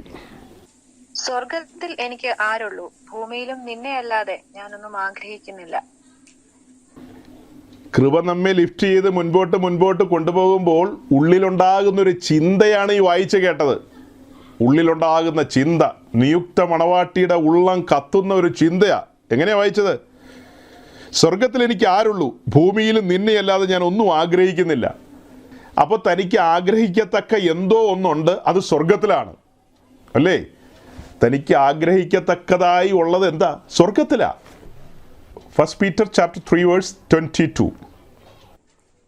അവൻ സ്വർഗത്തിലേക്ക് പോയി ദൈവത്തിന്റെ വലത്തുഭാഗത്ത് ഇരിക്കുന്നു, ദൂതന്മാരും അധികാരങ്ങളും ശക്തികളും അവന് കീഴ്പ്പെട്ടുമിരിക്കുന്നു. അപ്പോൾ എൻ്റെ പ്രാണപ്രിയൻ സ്വർഗത്തിലേക്ക് പോയി, അവനിപ്പോൾ ഉയരത്തിലുണ്ട്. ആ സൂചനയാണ് അവിടെ ലഭിക്കുന്നത്. എന്നിട്ട് ഫിലിപ്പ് ലേഖനം 3:21 വരിക. Philippians chapter 3:21. വളരെ പരിചിതമായ വാക്യങ്ങളാണ്. ഞാൻ ആ വാക്യങ്ങളൊന്ന് ചേർത്ത് പറയുന്നു എന്നേ ഉള്ളൂ. Verse 20 and 21. നമ്മുടെ പൗരത്വമോ സ്വർഗത്തിലാകുന്നു, അവിടെ നിന്ന് കർത്താവായ യേശു ക്രിസ്തു രക്ഷിതാവായി വരുമെന്ന് നാം കാത്തിരിക്കുന്നു. നമ്മുടെ കർത്താവായ യേശു ക്രിസ്തു അവിടെ നിന്ന് രക്ഷിതാവായി വരും. അതായത് നമ്മുടെ കർത്താവ് യേശു ക്രിസ്തു നമ്മെ പാപത്തിൽ നിന്ന് രക്ഷിച്ചിരിക്കുന്നു. അവൻ നമ്മെ സകലത്തിൽ നിന്നും രക്ഷിച്ച്, അതായത് നമ്മെ ആ രക്ഷയുടെ പൂർണ്ണതയിലേക്ക് കൊണ്ടുപോകാനായിട്ട് അവൻ താമസമിന വേഗം വരുമെന്നുള്ളൊരു സൂചനയാണ് നമുക്ക് ആ വാക്യത്തിൽ നിന്ന് കിട്ടുന്നത്. ഓക്കെ, ഈ വാക്യത്തിലേക്ക് നോക്കുമ്പോൾ നമുക്ക് എന്താ മനസ്സിലാകുന്നത്? നമ്മുടെ പൗരത്വമോ സ്വർഗത്തിലാകുന്നു. അവിടെ നിന്ന് കർത്താവ് യേശു ക്രിസ്തു രക്ഷിതാവായി വരുമെന്ന് നാം കാത്തിരിക്കുന്നു. അതായത് സങ്കീർത്തനത്തിൽ വായിച്ചത് സ്വർഗത്തിൽ എനിക്ക് ആരുള്ളൂ, ഭൂമിയിൽ നിന്നെയല്ലാതെ ഞാൻ ഒന്നും കാക്ഷിക്കുന്നില്ലെന്നാണ്. എന്നിട്ട് പത്രോസിൻ്റെ ലേഖനത്തിൽ നമ്മൾ കണ്ടത് നമ്മുടെ കർത്താവ് യേശു ക്രിസ്തു സ്വർഗത്തിൽ മഹിമയുടെ വലഭാഗത്ത് നമുക്ക് വേണ്ടി, അതായത് തൻ്റെ സഭയ്ക്ക് വേണ്ടി പക്ഷവാദം ചെയ്യുന്നൊരു കാഴ്ചയാണ്. ഇവിടെ ഫിലിപ്പ് ലേഖനത്തിൽ വന്നപ്പോൾ പിന്നെയും നമ്മൾ കാണുകയാണ്, അവിടെ നിന്ന് കർത്താവ് യേശു ക്രിസ്തു രക്ഷിതാവായി വരും, വേഗം വരുമെന്ന് നാം ആവലോടെ കാത്തിരിക്കുകയാണ് അല്ലേ? ആ വാക്യങ്ങളെല്ലാം ഒന്ന് ചേർത്ത് വെച്ച് ചിന്തിച്ചു നോക്കി. എന്നിട്ട് അതിൻ്റെ താഴെ പറയുന്നത് എന്താ? അവൻ സകലവും തനിക്ക് കീഴ്പ്പെടുത്തുവാൻ കഴിയുന്ന തൻ്റെ വ്യാപാര ശക്തി കൊണ്ട് നമ്മുടെ താഴ്ചയുള്ള ശരീരത്തെ തൻ്റെ മഹത്വമുള്ള ശരീരത്തോട് അനുരൂപമായി രൂപാന്തരപ്പെടുത്തും.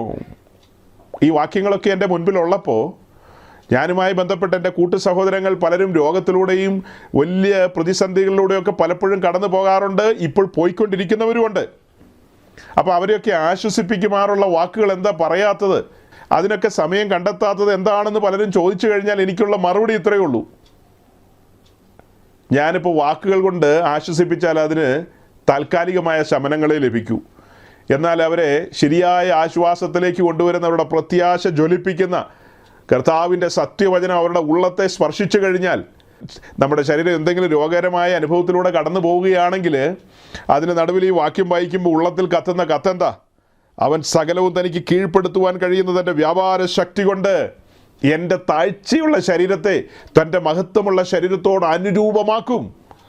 ഇന്ന് ഈ ശരീരത്തിന് എന്തെല്ലാം പ്രതിസന്ധികളുണ്ടോ, എന്തെല്ലാം രോഗങ്ങളുണ്ടോ, എന്തുമാകട്ടെ, ഇതിൻ്റെ സെല്ലുകളെല്ലാം ഏതെങ്കിലും രോഗാണു കാർന്ന് തിന്നുന്നുണ്ടെങ്കിൽ അതൊന്നും സാരമില്ല. പിന്നത്തേതിൽ ആ മഹത്വമുള്ള ശരീരത്തോടെ എന്നെ അനുരൂപമാക്കുകയാണ്.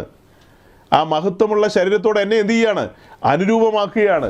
കാഹളം ധ്വനിക്കുമ്പോൾ, അതായത് എൻ്റെ കണ്ണിൻ്റെ മുമ്പിൽ വെളിപ്പാട് ദിവസം 1-ാം അധ്യായമുണ്ട്.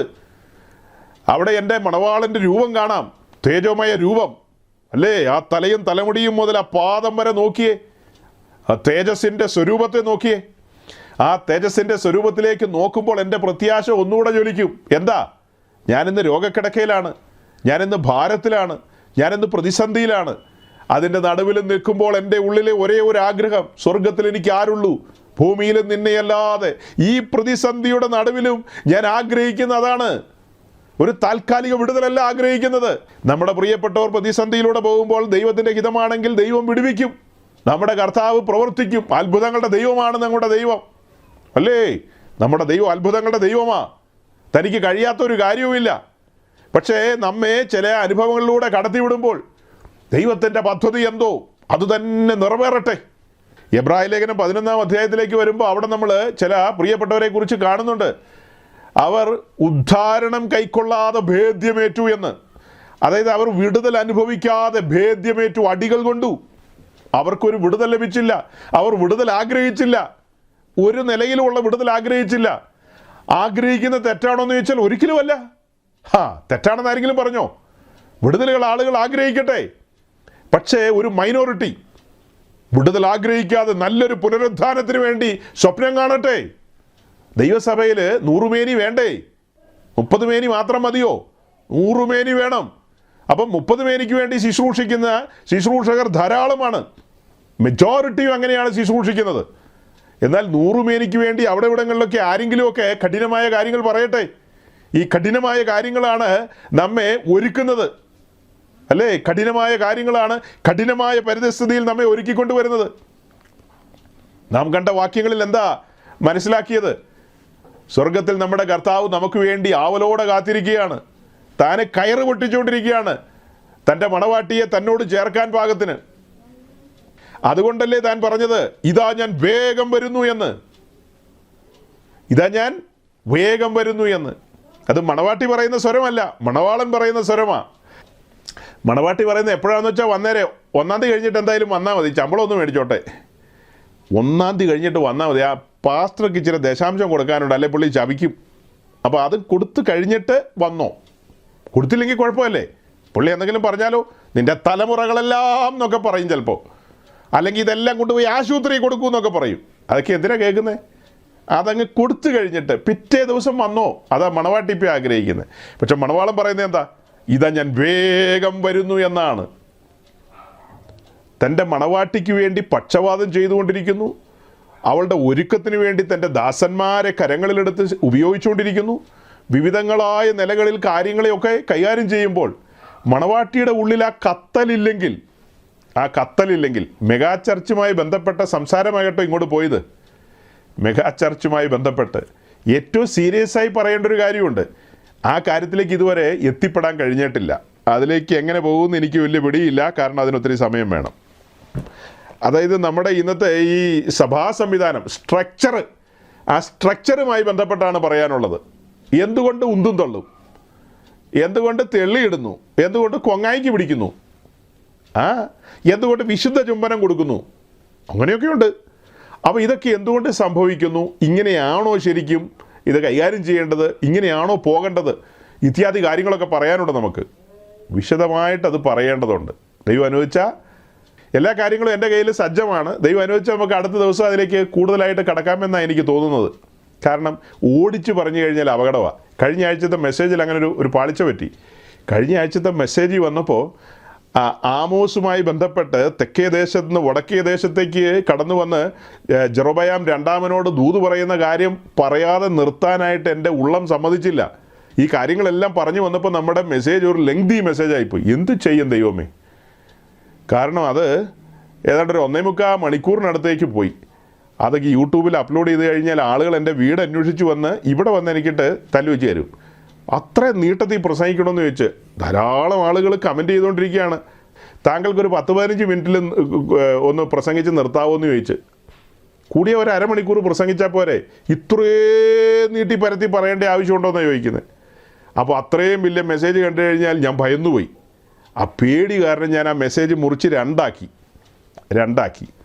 എന്നിട്ട് ഒന്നിനെ പാർട്ട് 1 എന്നും ഒന്നിനെ പാർട്ട് 2 എന്നും പറഞ്ഞ് യൂട്യൂബിൽ കൊണ്ടുപോയിട്ടു. എന്തായാലും മഹാകൃപയാൽ പാർട്ട് 1 കുറേയധികം ആൾക്കാർ കണ്ടു. അതിൻ്റെ കണ്ടിന്യൂവേഷൻ ആ രീതിയിൽ തന്നെ വെച്ചിട്ടാണ് നിർത്തിയത്. പക്ഷെ പാർട്ട് 2 അങ്ങനെ ആരും കണ്ടില്ല. പാർട്ട് 1 കണ്ട ആളുകളിൽ മെജോറിറ്റിയും പാർട്ട് 2 കണ്ടില്ല. അപ്പോൾ അതിൽ നിന്ന് എനിക്ക് മനസ്സിലായ കാര്യം എന്താ? ഞങ്ങൾക്ക് തൃപ്തിയായി, അതുകൊണ്ട് ഇവിടെ കൊണ്ട് ഞങ്ങളങ്ങ് അവസാനിപ്പിക്കുകയാണ്. എന്നാൽ വേറൊരു തമാശയുണ്ട്. ഏതാണ്ട് ഒരു 5-6 മാസം പുറകിൽ നമ്മുടെ അടൂര് ചെന്നൈക്കാരനൊരു ഉപദേശി വന്ന് മോശയുടെ വടിയൊടിച്ചു. പിന്നെ പുള്ളി എരിഹോവിൻ്റെ കോട്ടകളെ തകർക്കാൻ പാകത്തിന് കാഹളം എടുത്ത് അവിടെ ഊതി. ഭയങ്കര ഊത്തായിരുന്നത്. അപ്പോൾ ആ ഊത്തിനോടുള്ള ബന്ധത്തിൽ അടൂരുള്ള തലതെറിച്ച പാസ്റ്റർമാരെല്ലാം ആത്മാവിലായി കഴിഞ്ഞു. അവർ കോലൊടിക്കുന്നു, ആത്മാവിലാകുന്നു. എരിഹോവിൻ്റെ കോട്ടകളെല്ലാം ഇടിഞ്ഞു വീണെന്നാണ് അവർ പറഞ്ഞത്. അപ്പോൾ നമ്മൾ ആ കാര്യങ്ങളൊക്കെ വിസ്തരിച്ചങ്ങ് പറഞ്ഞു കളഞ്ഞു. കാഹളം ഊതുന്നതിന് കുഴപ്പമില്ല, മിസ്റ്റർ ചെന്നൈ ഉപദേശി, നിൻ്റെ തോളത്ത് പെട്ട കൊണ്ടുവന്ന് നമ്മൾ ചോദിച്ചു കളഞ്ഞു. നീ ഈ ഊത്ത് 7 പ്രാവശ്യം ഊതണം, 7 പ്രാവശ്യം ചുറ്റണം എന്നൊക്കെ പറഞ്ഞ് വിശദമായി പറഞ്ഞു. നോക്കിയപ്പോൾ അതും ലെങ്തി മെസ്സേജായിപ്പോയി. എന്തു ചെയ്യും ദൈവമേ? 2ആയിട്ട് വെട്ടിമുറിച്ചു. പാർട്ട് 1 പാർട്ട് 2 എന്ന് പറഞ്ഞ് കൊണ്ടുപോയിട്ടു. പാർട്ട് 1 1000 പേര് കണ്ടിട്ടുണ്ടെങ്കിൽ പാർട്ട് 2 ഒരു 3000 പേര് കണ്ടിട്ടുണ്ട്. എങ്ങനെയുണ്ട്? അതിലെല്ലാം വെണ്ടയ്ക്ക വലിപ്പത്തിൽ എഴുതി വെച്ചു പാർട്ട് 2 എന്ന്. അപ്പോൾ അത് കാണുന്ന ആളുകൾ എന്താ വിചാരിക്കേണ്ടത്? ഉറപ്പായിട്ട് ഇതിനൊരു പാർട്ട് 1 ഉണ്ട്. കാരണം അത് തുടങ്ങുന്ന തന്നെ കഴിഞ്ഞ പാർട്ടിൻ്റെ തുടർച്ചയെന്നും പറഞ്ഞ് എഴുതി കാണിച്ചുകൊണ്ടാണ് തുടങ്ങുന്നത്. ഇൻ്റർവെല്ല് കഴിഞ്ഞിട്ട് വീണ്ടും തുടങ്ങുമല്ലോ. ആ തുടങ്ങുമ്പോൾ ഇങ്ങനെ എഴുതി വരും. എന്താ വരുന്നത്? കഴിഞ്ഞ പാർട്ടിൻ്റെ തുടർച്ചയെന്ന്. അപ്പം ഞാൻ ഞെട്ടുകയാണ്. ദൈവമേ, വിശ്വാസി സമൂഹം, അതിനകത്ത് വക്കീലുണ്ട്, ജഡ്ജിയുണ്ട്, SP ഉണ്ട്, DGP വരെയുണ്ട്. എല്ലാ സൈസും ഉള്ളതാണ് വിശ്വാസികൾ. മലയാളം ഇംഗ്ലീഷ് ഒക്കെ വായിക്കും എല്ലാവരും. പാർട്ട് 1 എന്ന് ഇംഗ്ലീഷിലാണ് എഴുതിയിരിക്കുന്നത്. ഇംഗ്ലീഷ് ആയതുകൊണ്ടാണെന്ന് അറിയില്ല. പാർട്ട് 2 3000-4000 പേര് കണ്ടിരിക്കുന്നു. പാർട്ട് 1 1000 പേരെങ്ങാണ്ടേ കണ്ടിട്ടുള്ളൂ. കഴിഞ്ഞ ആഴ്ചത്തെ മെസ്സേജ് നേരെ തിരിഞ്ഞുപോയി. പാർട്ട് 1 ഒത്തിരി പേര് കണ്ടു, പാർട്ട് 2 ആരും കണ്ടില്ല. എന്തു ആകട്ടെ, അത് അവിടെ കിടക്കട്ടെ. ഞാൻ നിങ്ങളറിയാൻ വേണ്ടി പറഞ്ഞതാ. ആ ഭാവമൊക്കെ നമുക്ക് വിട്ടേക്കാം. അതായത് സഹോദരങ്ങളെ, ഞാൻ കൺക്ലൂഡ് ചെയ്യാൻ പോവുകയാണ്. മെഗാ ചർച്ചുമായി ബന്ധപ്പെട്ട പല കാര്യങ്ങളും പറഞ്ഞു വന്ന കൂട്ടത്തിലാണ് ഈ സീരിയസായ നിലയിലേക്ക് ദൈവരാജ്യ നിമിത്തമുള്ള ഈ കാര്യങ്ങൾ പറഞ്ഞു വന്നത്. നമ്മളിവിടെ കേൾക്കുന്ന പല കാര്യങ്ങളും ഈ മെഗാ ചർച്ചിലെ വിശ്വാസികൾ ജീവിതത്തിൽ കേട്ടിട്ടില്ല. നമ്മൾ ഭയങ്കര കേമന്മാരാണെന്നോ ഭയങ്കര പ്രസംഗരാണെന്നോ നിങ്ങളെല്ലാം ഭയങ്കര പുള്ളികളാണെന്നോ ഒന്നും അല്ല ഈ പറയുന്നത്. ദൈവത്തിൻ്റെ കൃപയാൽ നമ്മളിത് പഠിച്ച് മനസ്സിലാക്കി നമ്മൾ ഒരുമിച്ച് ധ്യാനിക്കുന്നു. ആ സാധുക്കൾ ആകെ ചെയ്യുന്നത് വാ വിളിച്ച് നോക്കി പല്ല് സ്വർണ്ണമായോ അല്ലെങ്കിൽ മൊബൈൽ ഫോണിൽ ചാർജ് കയറിയോ കുപ്പിക്കകത്ത് നോക്കിയിട്ട് അത് വീഞ്ഞായോ ഇങ്ങനെയൊക്കെ പറഞ്ഞ് അവരുടെ ആയുസ് പോയിക്കൊണ്ടിരിക്കുകയാണ്. ദൈവത്തിൻ്റെ സൃഷ്ടിയല്ലേ ആ മനുഷ്യർ. അവരെല്ലാം വഞ്ചിക്കപ്പെടുകയല്ലേ. ഈ ലങ്കൻ പാസ്റ്ററും പിന്നെ പന്നം പിടിച്ച പാസ്റ്ററും ഒക്കെ നിമിത്തം അവരെല്ലാം വഞ്ചിക്കപ്പെടുകയാണ്. നിങ്ങളെല്ലാം കൂളായിട്ടിരുന്ന് കേൾക്കുന്നു. കാരണം നിങ്ങളുടെ ആരുമല്ല അവരാരും. ആ ജനമെല്ലാം നിങ്ങളുടെ ആരുടെയെങ്കിലും ആണോ? നിങ്ങളുടെ ആരുമല്ല. അതുകൊണ്ട് അവർ മുടിഞ്ഞു പോയാൽ നിങ്ങൾക്ക് തന്നെ. അതുകൊണ്ട് നമ്മൾ ആരും അതിനൊരു ഗൗരവം കൊടുക്കുന്നില്ല. എന്നെങ്കിലും സംഭവിക്കട്ടെ എന്നുള്ളതാണ്. പക്ഷേ ഇത്തരം വഞ്ചനകളുടെ കൂടാരങ്ങളെല്ലാം തകരണം. കർത്താവിൻ്റെ അഭിഷിക്തന്മാർ എഴുന്നേൽക്കണം. കഴിഞ്ഞ ആഴ്ചത്തെ മെസ്സേജ് പറയുമ്പോൾ എൻ്റെ ഉള്ളത്തിൽ കത്തിയാണ് ഞാനത് പറഞ്ഞത്. തെക്കേ ദേശത്ത് നിന്ന് ദൈവം എഴുന്നേൽപ്പിച്ച ഒരുവൻ ഇടം വലം നോക്കാതെ രാജാവാണോ പ്രഭുവാണോന്നൊന്നും നോക്കാതെ കടന്നു വന്ന് ദൂത് പറയുകയാണ്. സൈന്യങ്ങളുടെ ദൈവമായ യഹോവ അരുളി ചെയ്യുന്നു, ഭയലേശമെന്യേ ഭയലേശമെന്യേ ദൂത് പറയുകയാണ്. വടക്കേ ദേശത്തെ ആൾക്കാർ 6 ദിവസം അധ്വാനിച്ചതാണല്ലോ. അയ്യോ ഞാനിങ്ങനെ ചെന്ന് ദൂത് പറഞ്ഞു കഴിഞ്ഞാൽ അവർക്ക് മനോവിഷമം ഉണ്ടാവുമല്ലോ, അവരുടെ ഹാർട്ടിൻ്റെ വാൽവൊക്കെ തകർന്നു പോകുമല്ലോ എന്നൊന്നും അല്ല ആമോസ് ചിന്തിച്ചത്. വളരെ കൃത്യമായിട്ടാണ് ദൂതുകൾ പറയുന്നത്, ദൈവത്തിൻ്റെ ആലോചനകൾ പറയുന്നത്. അതുപോലെ തന്നെയല്ലേ പ്രവാചകന്മാരെല്ലാം പറയുന്നത്. തൻ്റെ സമകാലീനനായിരുന്ന ഒരു പ്രവാചകനാണ് തെക്കേ ദേശത്തെ പ്രവാചകനായ യെശയ്യാവ്. ആമോസ് അവിടെ പ്രവചിക്കുമ്പോൾ യഹൂദാ ദേശത്തെ പ്രവാചകനായിരുന്നു യെശയ്യാവ്. യെശയ്യാവൊക്കെ എന്താ പ്രവചന സ്വരത്തിൽ പറഞ്ഞത്? രാജാക്കന്മാരുടെ നേരെ കൈ ചൂണ്ടിയാണ് പ്രവചിച്ചത്. നോക്കണം, താൻ രാജകൊട്ടാരത്തിൽ ജനിച്ച മനുഷ്യനാണ്. യെശയ്യാവിനെ കുറിച്ച് പറയുന്നത് പഴയ നിയമത്തിലെ പൗലോസ് എന്ന നിലയിലാണ്. പഴയ നിയമത്തിലെ പൗലോസ് എന്ന നിലയിലാണ് യെശയ്യാവിനെ കുറിച്ച് പറയുന്നത്. നിർഭയമായി ദൈവത്തിൻ്റെ ആലോചനകൾ പറയുന്നു. സഹോദരങ്ങളെ, ഈ തലമുറയിൽ ദൈവത്തിൻ്റെ അഭിഷിക്തന്മാർ എഴുന്നേൽക്കണം. ഞാൻ പിന്നെയും പറയുകയാണ്, വിശുദ്ധന്മാരുടെ നടുവിലാണ് പറയുന്നത്. ദൈവത്തിൻ്റെ അഭിഷിക്തന്മാർ എഴുന്നേൽക്കണം. ഈ മെഗാ ചർച്ചുകളുടെ മുമ്പിൽ ചെന്ന് കോഹളനാദം പോലെയുള്ള സ്വരം മുഴക്കണം. അവർ സൈന്യങ്ങളുടെ ദൈവമായ യഹോവ അരുളി ചെയ്യുന്നു, എൻ്റെ ജനത്തെ വിട്ടയക്കുക, വഞ്ചകരെ എൻ്റെ ജനത്തെ വിട്ടയക്കുക. നിങ്ങളുടെ വഞ്ചനയിൽ അവർ കുടുങ്ങിക്കിടക്കുകയാണ്. ആ ജനത്തെ ഒരു ആദായ സൂത്രം എന്ന നിലയിൽ നിങ്ങൾ പിടിച്ചു വെച്ചിരിക്കുന്നു. നിങ്ങൾ ക്രൂശിൻ്റെ ശത്രുക്കളാണ്. അവർ കുഞ്ഞാടിൻ്റെ നിയുക്ത മണവാട്ടി എന്ന നിലയിൽ ഒരുങ്ങേണ്ടവരാണ്. ഒരു കൂട്ടം ആൾക്കാർ. മറ്റൊരു കൂട്ടം ആൾക്കാരോ അവർ രക്ഷാ സന്ദേശം കേട്ടിട്ടില്ല. അവർ ശാപം മുറിക്കാൻ വേണ്ടി വന്നു. നിങ്ങൾ അവരോട് പറഞ്ഞു, നിങ്ങളുടെ ജീവിതത്തിൽ സംഭവിക്കുന്ന കാര്യങ്ങളെല്ലാം ഒരു ശാപമാണ്, നിഴല് പോലെ എന്തോ നിന്നെ പിന്തുടരുന്നു. അങ്ങനെ പിന്തുടരുന്നതിൻ്റെ പേരിലാണ് നിങ്ങൾ ഇപ്പോൾ അവിടെ എത്തിപ്പെട്ടിരിക്കുന്നത്. അവർ രക്ഷ അനുഭവിച്ചിട്ടില്ലെന്നേ. അവരോട് എന്താ നിങ്ങൾ പറഞ്ഞു കൊടുത്തത്? 2 ആഴ്ച മുമ്പ് ഞാൻ കേട്ടിട്ടിരിക്കുന്ന കാര്യമായി പറയുന്നത്. ബ്രദറെ, ആ വിഷയത്തിന് പരിഹാരമുണ്ട്. നിന്റെ ബിസിനസ്സിലെ ആ പരാജയമല്ലേ, നീ സ്നാനപ്പെട്, കർത്താവ് എല്ലാം ശരിയാക്കും. ആ സഹോദരൻ എന്നോട് പറയാ, ഞാൻ സ്നാനപ്പെട്ടു, എല്ലാത്തിനും പരിഹാരമാവുന്നാണല്ലോ വിചാരിച്ചത്. പക്ഷെ നിങ്ങളിപ്പോൾ എന്താ ഈ പറയുന്നത്? നിങ്ങൾ കഠിനമാണ് ഈ പറയുന്നതൊക്കെ. നിങ്ങൾ നിർബന്ധം പിടിക്കുകയാണ് രക്ഷിക്കപ്പെടണമെന്ന്. അവരെന്നോട് അങ്ങനെയല്ല പറഞ്ഞത്. നീ സ്നാനപ്പെട്, നിന്റെ കാര്യങ്ങൾക്കെല്ലാം പരിഹാരമാവും, നിന്നെ കർത്താവ് രക്ഷിക്കും, സാവധാനം നിന്നെ എല്ലാ കാര്യങ്ങളും ധരിപ്പിച്ച് കൊണ്ടുപോകും, പറപ്പിച്ച് കൊണ്ടുപോകുന്ന അവർ പറഞ്ഞത്. നിങ്ങൾ പറയുന്നത് അങ്ങനെയല്ല. നിർബന്ധമായി രക്ഷിക്കപ്പെടണം, നിർബന്ധമായി സ്നാനപ്പെടണം. അങ്ങനെ കഠിനമാണോ യേശു ക്രിസ്തുവിൻ്റെ ടീച്ചിങ് എന്നാണ് ചോദിക്കുന്നത്. യേശു ക്രിസ്തു ഇത്ര കഠിനനായിരുന്നോ? നമ്മൾ സ്നാനപ്പെടാൻ തയ്യാറായില്ലോ, പിന്നെ ഇങ്ങനെ നിർബന്ധം പിടിക്കുന്നത് എന്തിനാ? സമ്പൂർണ്ണമായ സമർപ്പണത്തിലേക്ക് വരണം എന്നൊക്കെ എന്തിനാ പറയുന്നതെന്നാണ് ചോദിക്കുന്നത്. കത്തോലിക്കനായ ആ സഹോദരനെ കൊണ്ട് അങ്ങനെ പറയിപ്പിച്ചത്, അല്ലെങ്കിൽ ആ പറയാൻ പ്രേരണ ലഭിച്ചത് എന്ത് കാരണത്താലാ? മെഗാ ചർച്ചിൻ്റെ കൂടാരത്തിൽ കുറേ സമയം കടന്നുപോയി. മെഗാ ചർച്ചിൻ്റെ റൂഫിനടിയിലേക്ക് കടന്നു ചെന്നു. അവിടെ നിന്ന് കേട്ട ശബ്ദങ്ങളാണ് തന്നെ കൊണ്ട് അങ്ങനെ പറയിപ്പിച്ചത്. മെഗാ ചർച്ചുകളിലെ ശബ്ദം. മെഗാ ചർച്ചുകളിൽ താൻ എന്താ മനസ്സിലാക്കിയത്? ജീവിതത്തിൽ സംഭവിക്കുന്ന കാര്യങ്ങളെല്ലാം ശാപമാണെന്ന്. ഒരുപക്ഷെ ആ സഹോദരൻ്റെ ജീവിതത്തിൽ ചില കാര്യങ്ങൾ ദൈവം അനുവദിച്ചത് ദൈവത്തെങ്കിലേക്ക് അടുക്കാൻ വേണ്ടിയിട്ടായിരിക്കും.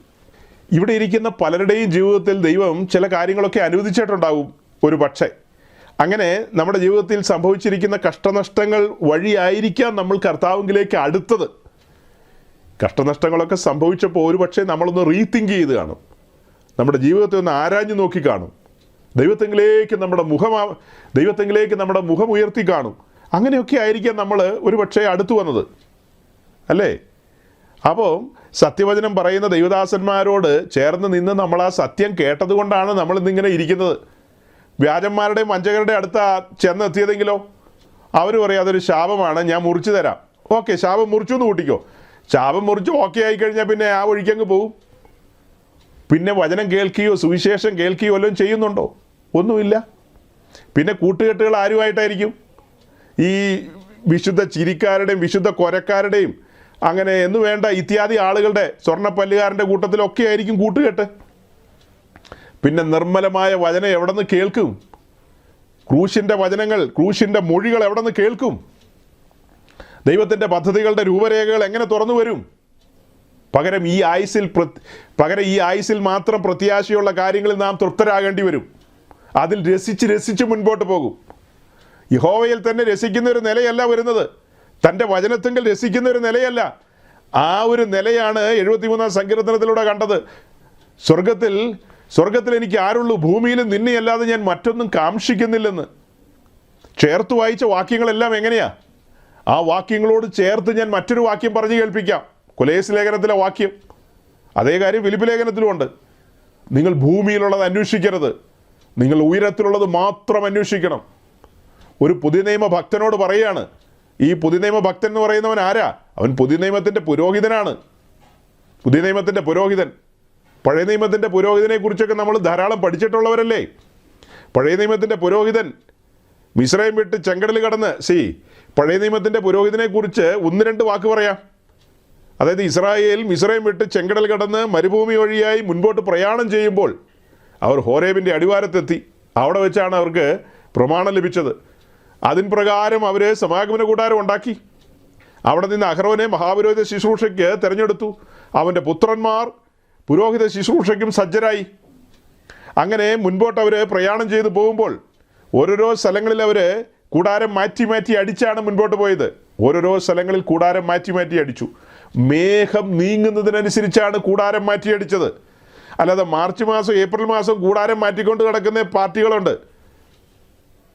പാസ്റ്റർ ഇച്ചിരി പരിജ്ഞാനത്തിൽ പറയണം കേട്ടോ, പിള്ളേർ പഠിക്കാനുണ്ട്. പാസ്റ്റർമാർ പറയുന്നതാണ്. പിള്ളേരുടെ പഠനം ആരംഭിക്കുന്നത് ജൂൺ മാസത്തിലാണ്. അപ്പോൾ ഏപ്രിൽ മെയ്യിലാണ് ട്രാൻസ്ഫർ. അപ്പം മേഘം പൊങ്ങുന്നോ? അതൊക്കെ ചുമ്മാ പഴയ നിയമത്തിലെ കാര്യമല്ല. അതൊന്നും ഈ 21-ാം നൂറ്റാണ്ടിൽ പറഞ്ഞുകൊണ്ട് വരരുത്. പ്രായോഗികമായിട്ട് ചിന്തിക്കുക, പ്രാക്ടിക്കലാകുക. നിങ്ങൾ ചുമ്മാ എല്ലാത്തിനും വചനം ഇങ്ങനെ പറയല്ലേ, എല്ലാത്തിനും നൂല് പിടിക്കാനായിട്ട് ഇങ്ങനെ വരല്ലേ. എപ്പോഴും വചനം അങ്ങനെയായിരിക്കണം ഇങ്ങനെയായിരിക്കണം എന്നൊക്കെ പറഞ്ഞ് മനുഷ്യന് ജീവിക്കാൻ പറ്റുമോ? അങ്ങനെയാണ് ചോദിക്കുന്നത്. ഉപദേശി കുഞ്ഞുങ്ങൾ ചോദിക്കുന്നതാണ്. എന്തു ആകട്ടെ, അപ്പോൾ അങ്ങനെ മരുഭൂമി വഴിയായി മുൻപോട്ട് പ്രയാണം ചെയ്തു പോകുമ്പോൾ കൂടാരം മാറ്റി അടിച്ചാണല്ലോ പോകുന്നത്. പാളയത്തിൻ്റെ ഒത്ത നടുക്കാണ് ദൈവത്തിൻ്റെ കൂടാരം, അഥവാ ടാബർനാക്കിൾ.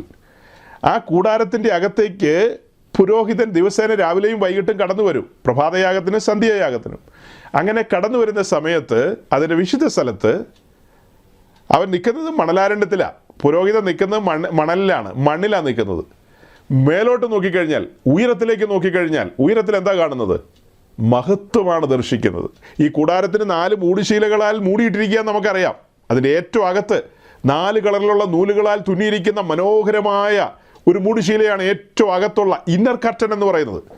അതിൽ കെരൂബുകളെ ആലേഖനം ചെയ്തിരിക്കുകയാണ്, കെരൂബുകളെ എംബ്രോയിഡറി ചെയ്ത് വെച്ചിരിക്കുകയാണ്.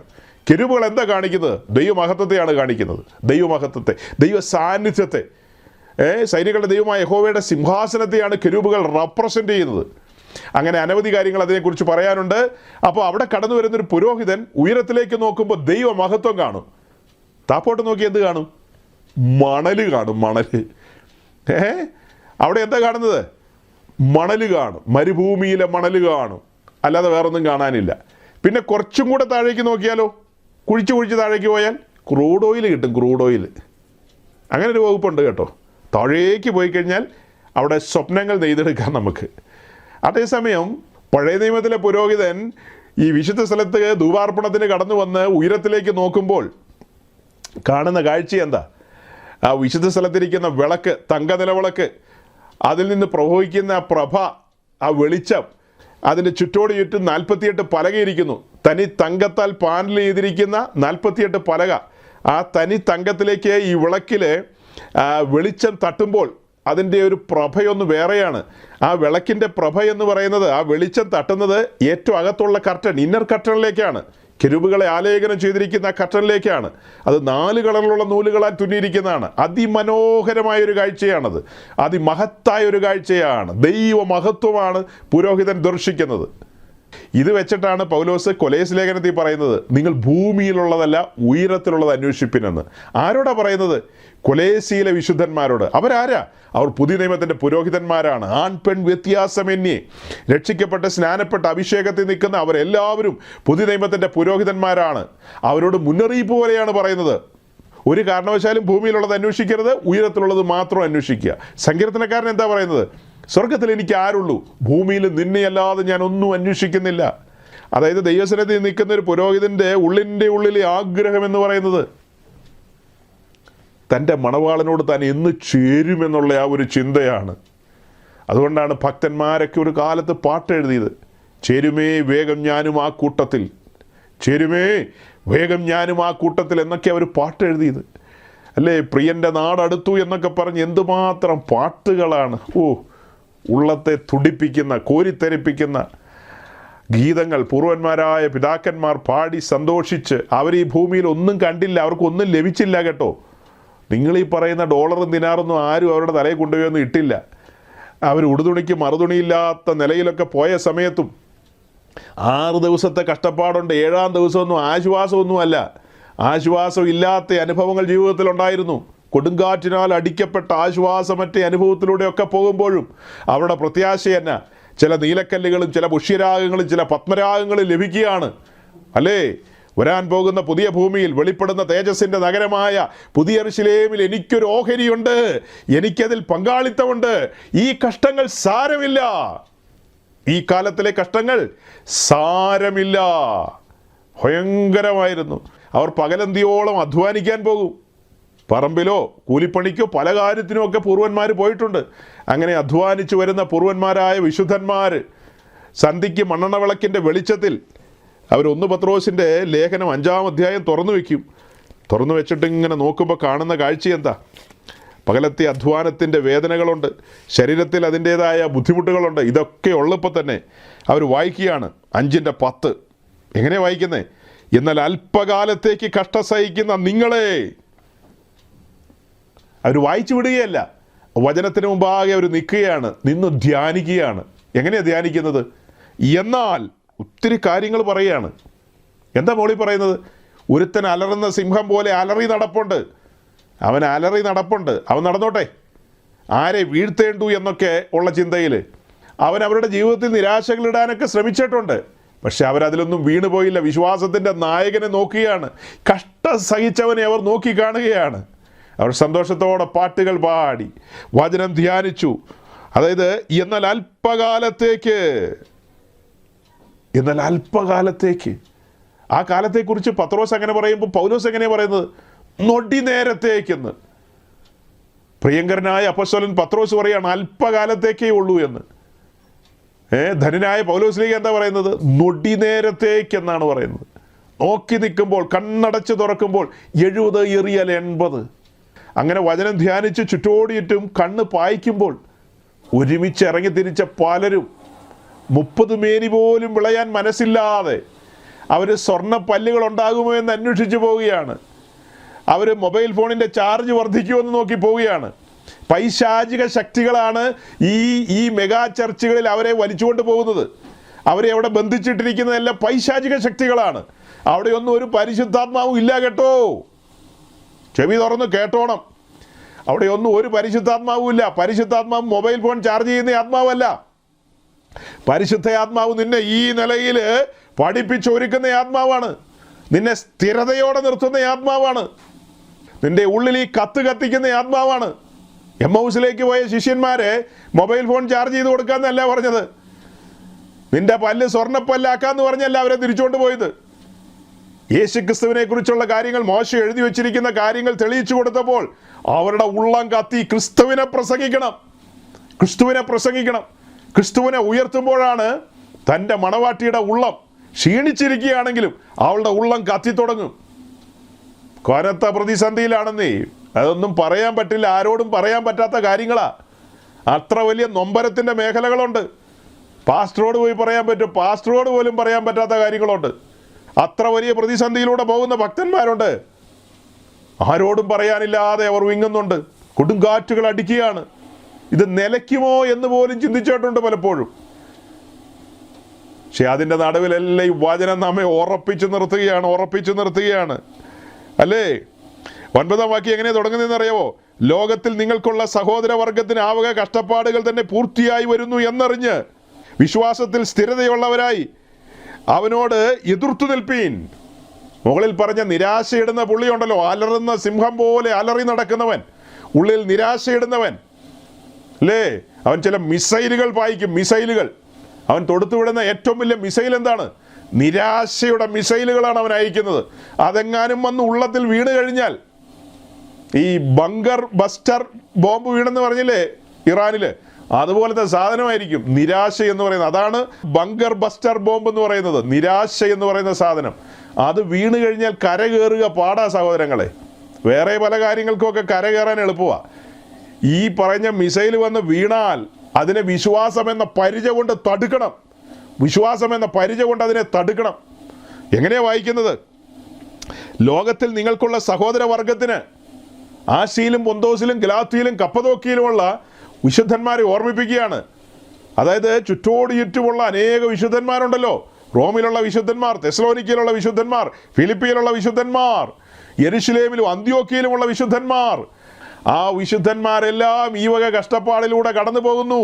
അതുകൊണ്ട് എന്താ, അല്പകാലത്തേക്ക് കഷ്ടം സഹിക്കുന്ന നിങ്ങളെ ക്രിസ്തുവിൽ തൻ്റെ നിത്യ തേജസ്സിനായി വിളിച്ചിരിക്കുന്ന സർവ്വകൃപാലുവായ ദൈവം തന്നെ യഥാസ്ഥാനപ്പെടുത്തി ഉറപ്പിച്ച് ശക്തീകരിക്കും. ആരെയാ? ആ സമർപ്പണത്തിൽ നിൽക്കുന്നവരെ. ജഡത്തിൽ സഞ്ചരിക്കുന്നവരെ ഉറപ്പിച്ച് ശക്തീകരിക്കുന്നല്ല വായിക്കുന്നത്. സ്വന്തം ഹിതത്തിന് സഞ്ചരിക്കുന്നവരുടെ കാര്യമല്ല. ആ സമർപ്പണാനുഭവത്തിൽ, സമർപ്പണ മനോഭാവത്തിൽ നിൽക്കുന്നവരെ ഉറപ്പിച്ച് ശക്തീകരിക്കും. അവൻ വിശ്വസ്തനാണ്. അവൻ നമ്മെ പൂർണ്ണമായും രക്ഷിപ്പാൻ വിശ്വസ്തനാണ്. ഒരു വാക്യം കൂടെ വായിക്കാം. 1 കൊരിന്ത്യർ ലേഖനം 1-ാം അധ്യായത്തിന്റെ 8-9 വാക്യം. 1 Corinthians chapter 1 verse 8 and 9. അവിടെ എഴുതിയിരിക്കുന്നത് ഒന്ന് വായിച്ചാട്ടെ. നമ്മുടെ കർത്താവായ യേശുക്രിസ്തുവിന്റെ നാളിൽ കുറ്റമില്ലാത്തവരായിരിക്കേണ്ടതിന് അവൻ നിങ്ങളെ അവസാനത്തോളം ഉറപ്പിക്കും. തന്റെ പുത്രനും നമ്മുടെ കർത്താവായ യേശുക്രിസ്തുവിന്റെ കൂട്ടായ്മയിലേക്ക് നിങ്ങളെ വിളിച്ചിരിക്കുന്ന ദൈവം വിശ്വസ്തൻ. 8-ാം വാക്യത്തിൽ കാണുന്നത് എങ്ങനെയാ? നമ്മുടെ കർത്താവ് യേശു ക്രിസ്തുവിന്റെ നാളിൽ കുറ്റമില്ലാത്തവരായിരിക്കേണ്ടതിന് അവൻ നിങ്ങളെ അവസാനത്തോളം ഉറപ്പിക്കും. അത് വാക്തത്വമാണ്. അവൻ നമ്മെ അവസാനത്തോളം ഉറപ്പിക്കും. വാക്ക് മാറാത്തവനാണ്. നാം ബലിപീഠത്തിലുണ്ടെങ്കിൽ കേൾക്കണം കേട്ടോ, ചെവി തുറന്ന് കേൾക്കണം. നാം ആ ബലിപീഠത്തിലുണ്ടെങ്കിൽ, യാഗപീഠത്തിൻ്റെ കൊമ്പുകളോളം നമ്മെ യാഗപശു എന്ന നിലയിൽ ചേർത്ത് കെട്ടിയിട്ടുണ്ടെങ്കിൽ, നാം അനുദിന ജീവിതത്തിൽ ക്രൂശ് എടുക്കുന്നവരാണെങ്കിൽ, നാം നമ്മെ തന്നെ ക്രൂശിക്കുന്നവരാണെങ്കിൽ, നാം നുകത്തിൻ കീഴിലാണെങ്കിൽ അവൻ നമ്മെ ഉറപ്പിച്ച് ശക്തീകരിക്കും. നീ സ്വന്തം വഴിയിൽ നടക്കുന്നവനാണെങ്കിൽ, ജഡത്തെ അനുസരിച്ച് അങ്ങനെ പാറിപ്പറന്ന് നടക്കുന്നവനാണെങ്കിൽ ഈ വാക്യമൊന്നും എടുത്തുകൊണ്ട് വരല്ലേ കേട്ടോ. ഇങ്ങനെ വാക്യമുണ്ട് എന്നൊന്നും പറഞ്ഞ് വരരുത്. വചനത്തിൻ്റെ ആഴങ്ങൾ പഠിക്കുക, ഗ്രഹിക്കുക. അപ്പോൾ സൗരങ്ങളെ ഞാൻ വാക്കുകൾ ചുരുക്കുന്നു. അനേക ഭക്തന്മാർ വഞ്ചിക്കപ്പെടുകയാണ്. തെറ്റായ കൂട്ടുകെട്ടുകളിൽ, തെറ്റായ ഇടങ്ങളിൽ ചെന്ന് അവരുടെ വിരുദ് തെറ്റിച്ചു കളയുകയാണ്. അതിന് നടുവിൽ സ്വർഗത്തിലെ ദൈവത്തിന് നമ്മോട് കരുണ തോന്നിയിട്ട് തൻ്റെ പുത്രനെക്കുറിച്ചുള്ള സുവിശേഷം നമ്മെ കേൾപ്പിച്ച് വചനത്തിൻ്റെ ആഴങ്ങളിലൂടെ നമ്മെ നടത്തുന്ന വൻകൃപയോർത്തുകൊണ്ട് നന്ദിയുള്ള ഹൃദയത്തോടെ നമുക്ക് ആ ഒരു സമർപ്പണ മനോഭാവത്തിൽ ഇന്ന് പിരിയാം, സന്തോഷത്തോടെ പിരിയാം. ആ സമർപ്പണത്തിൽ നിന്ന് ആരും ഇളകിപ്പോകാതെ, സ്വന്തം സ്ഥിരത വിട്ട് വീണു പോകാതെ നമ്മെ തന്നെ ഏൽപ്പിച്ചു കൊടുക്കാം. ഈ വചനങ്ങളാൽ ദൈവം നിങ്ങളെ അനുഗ്രഹിക്കട്ടെ.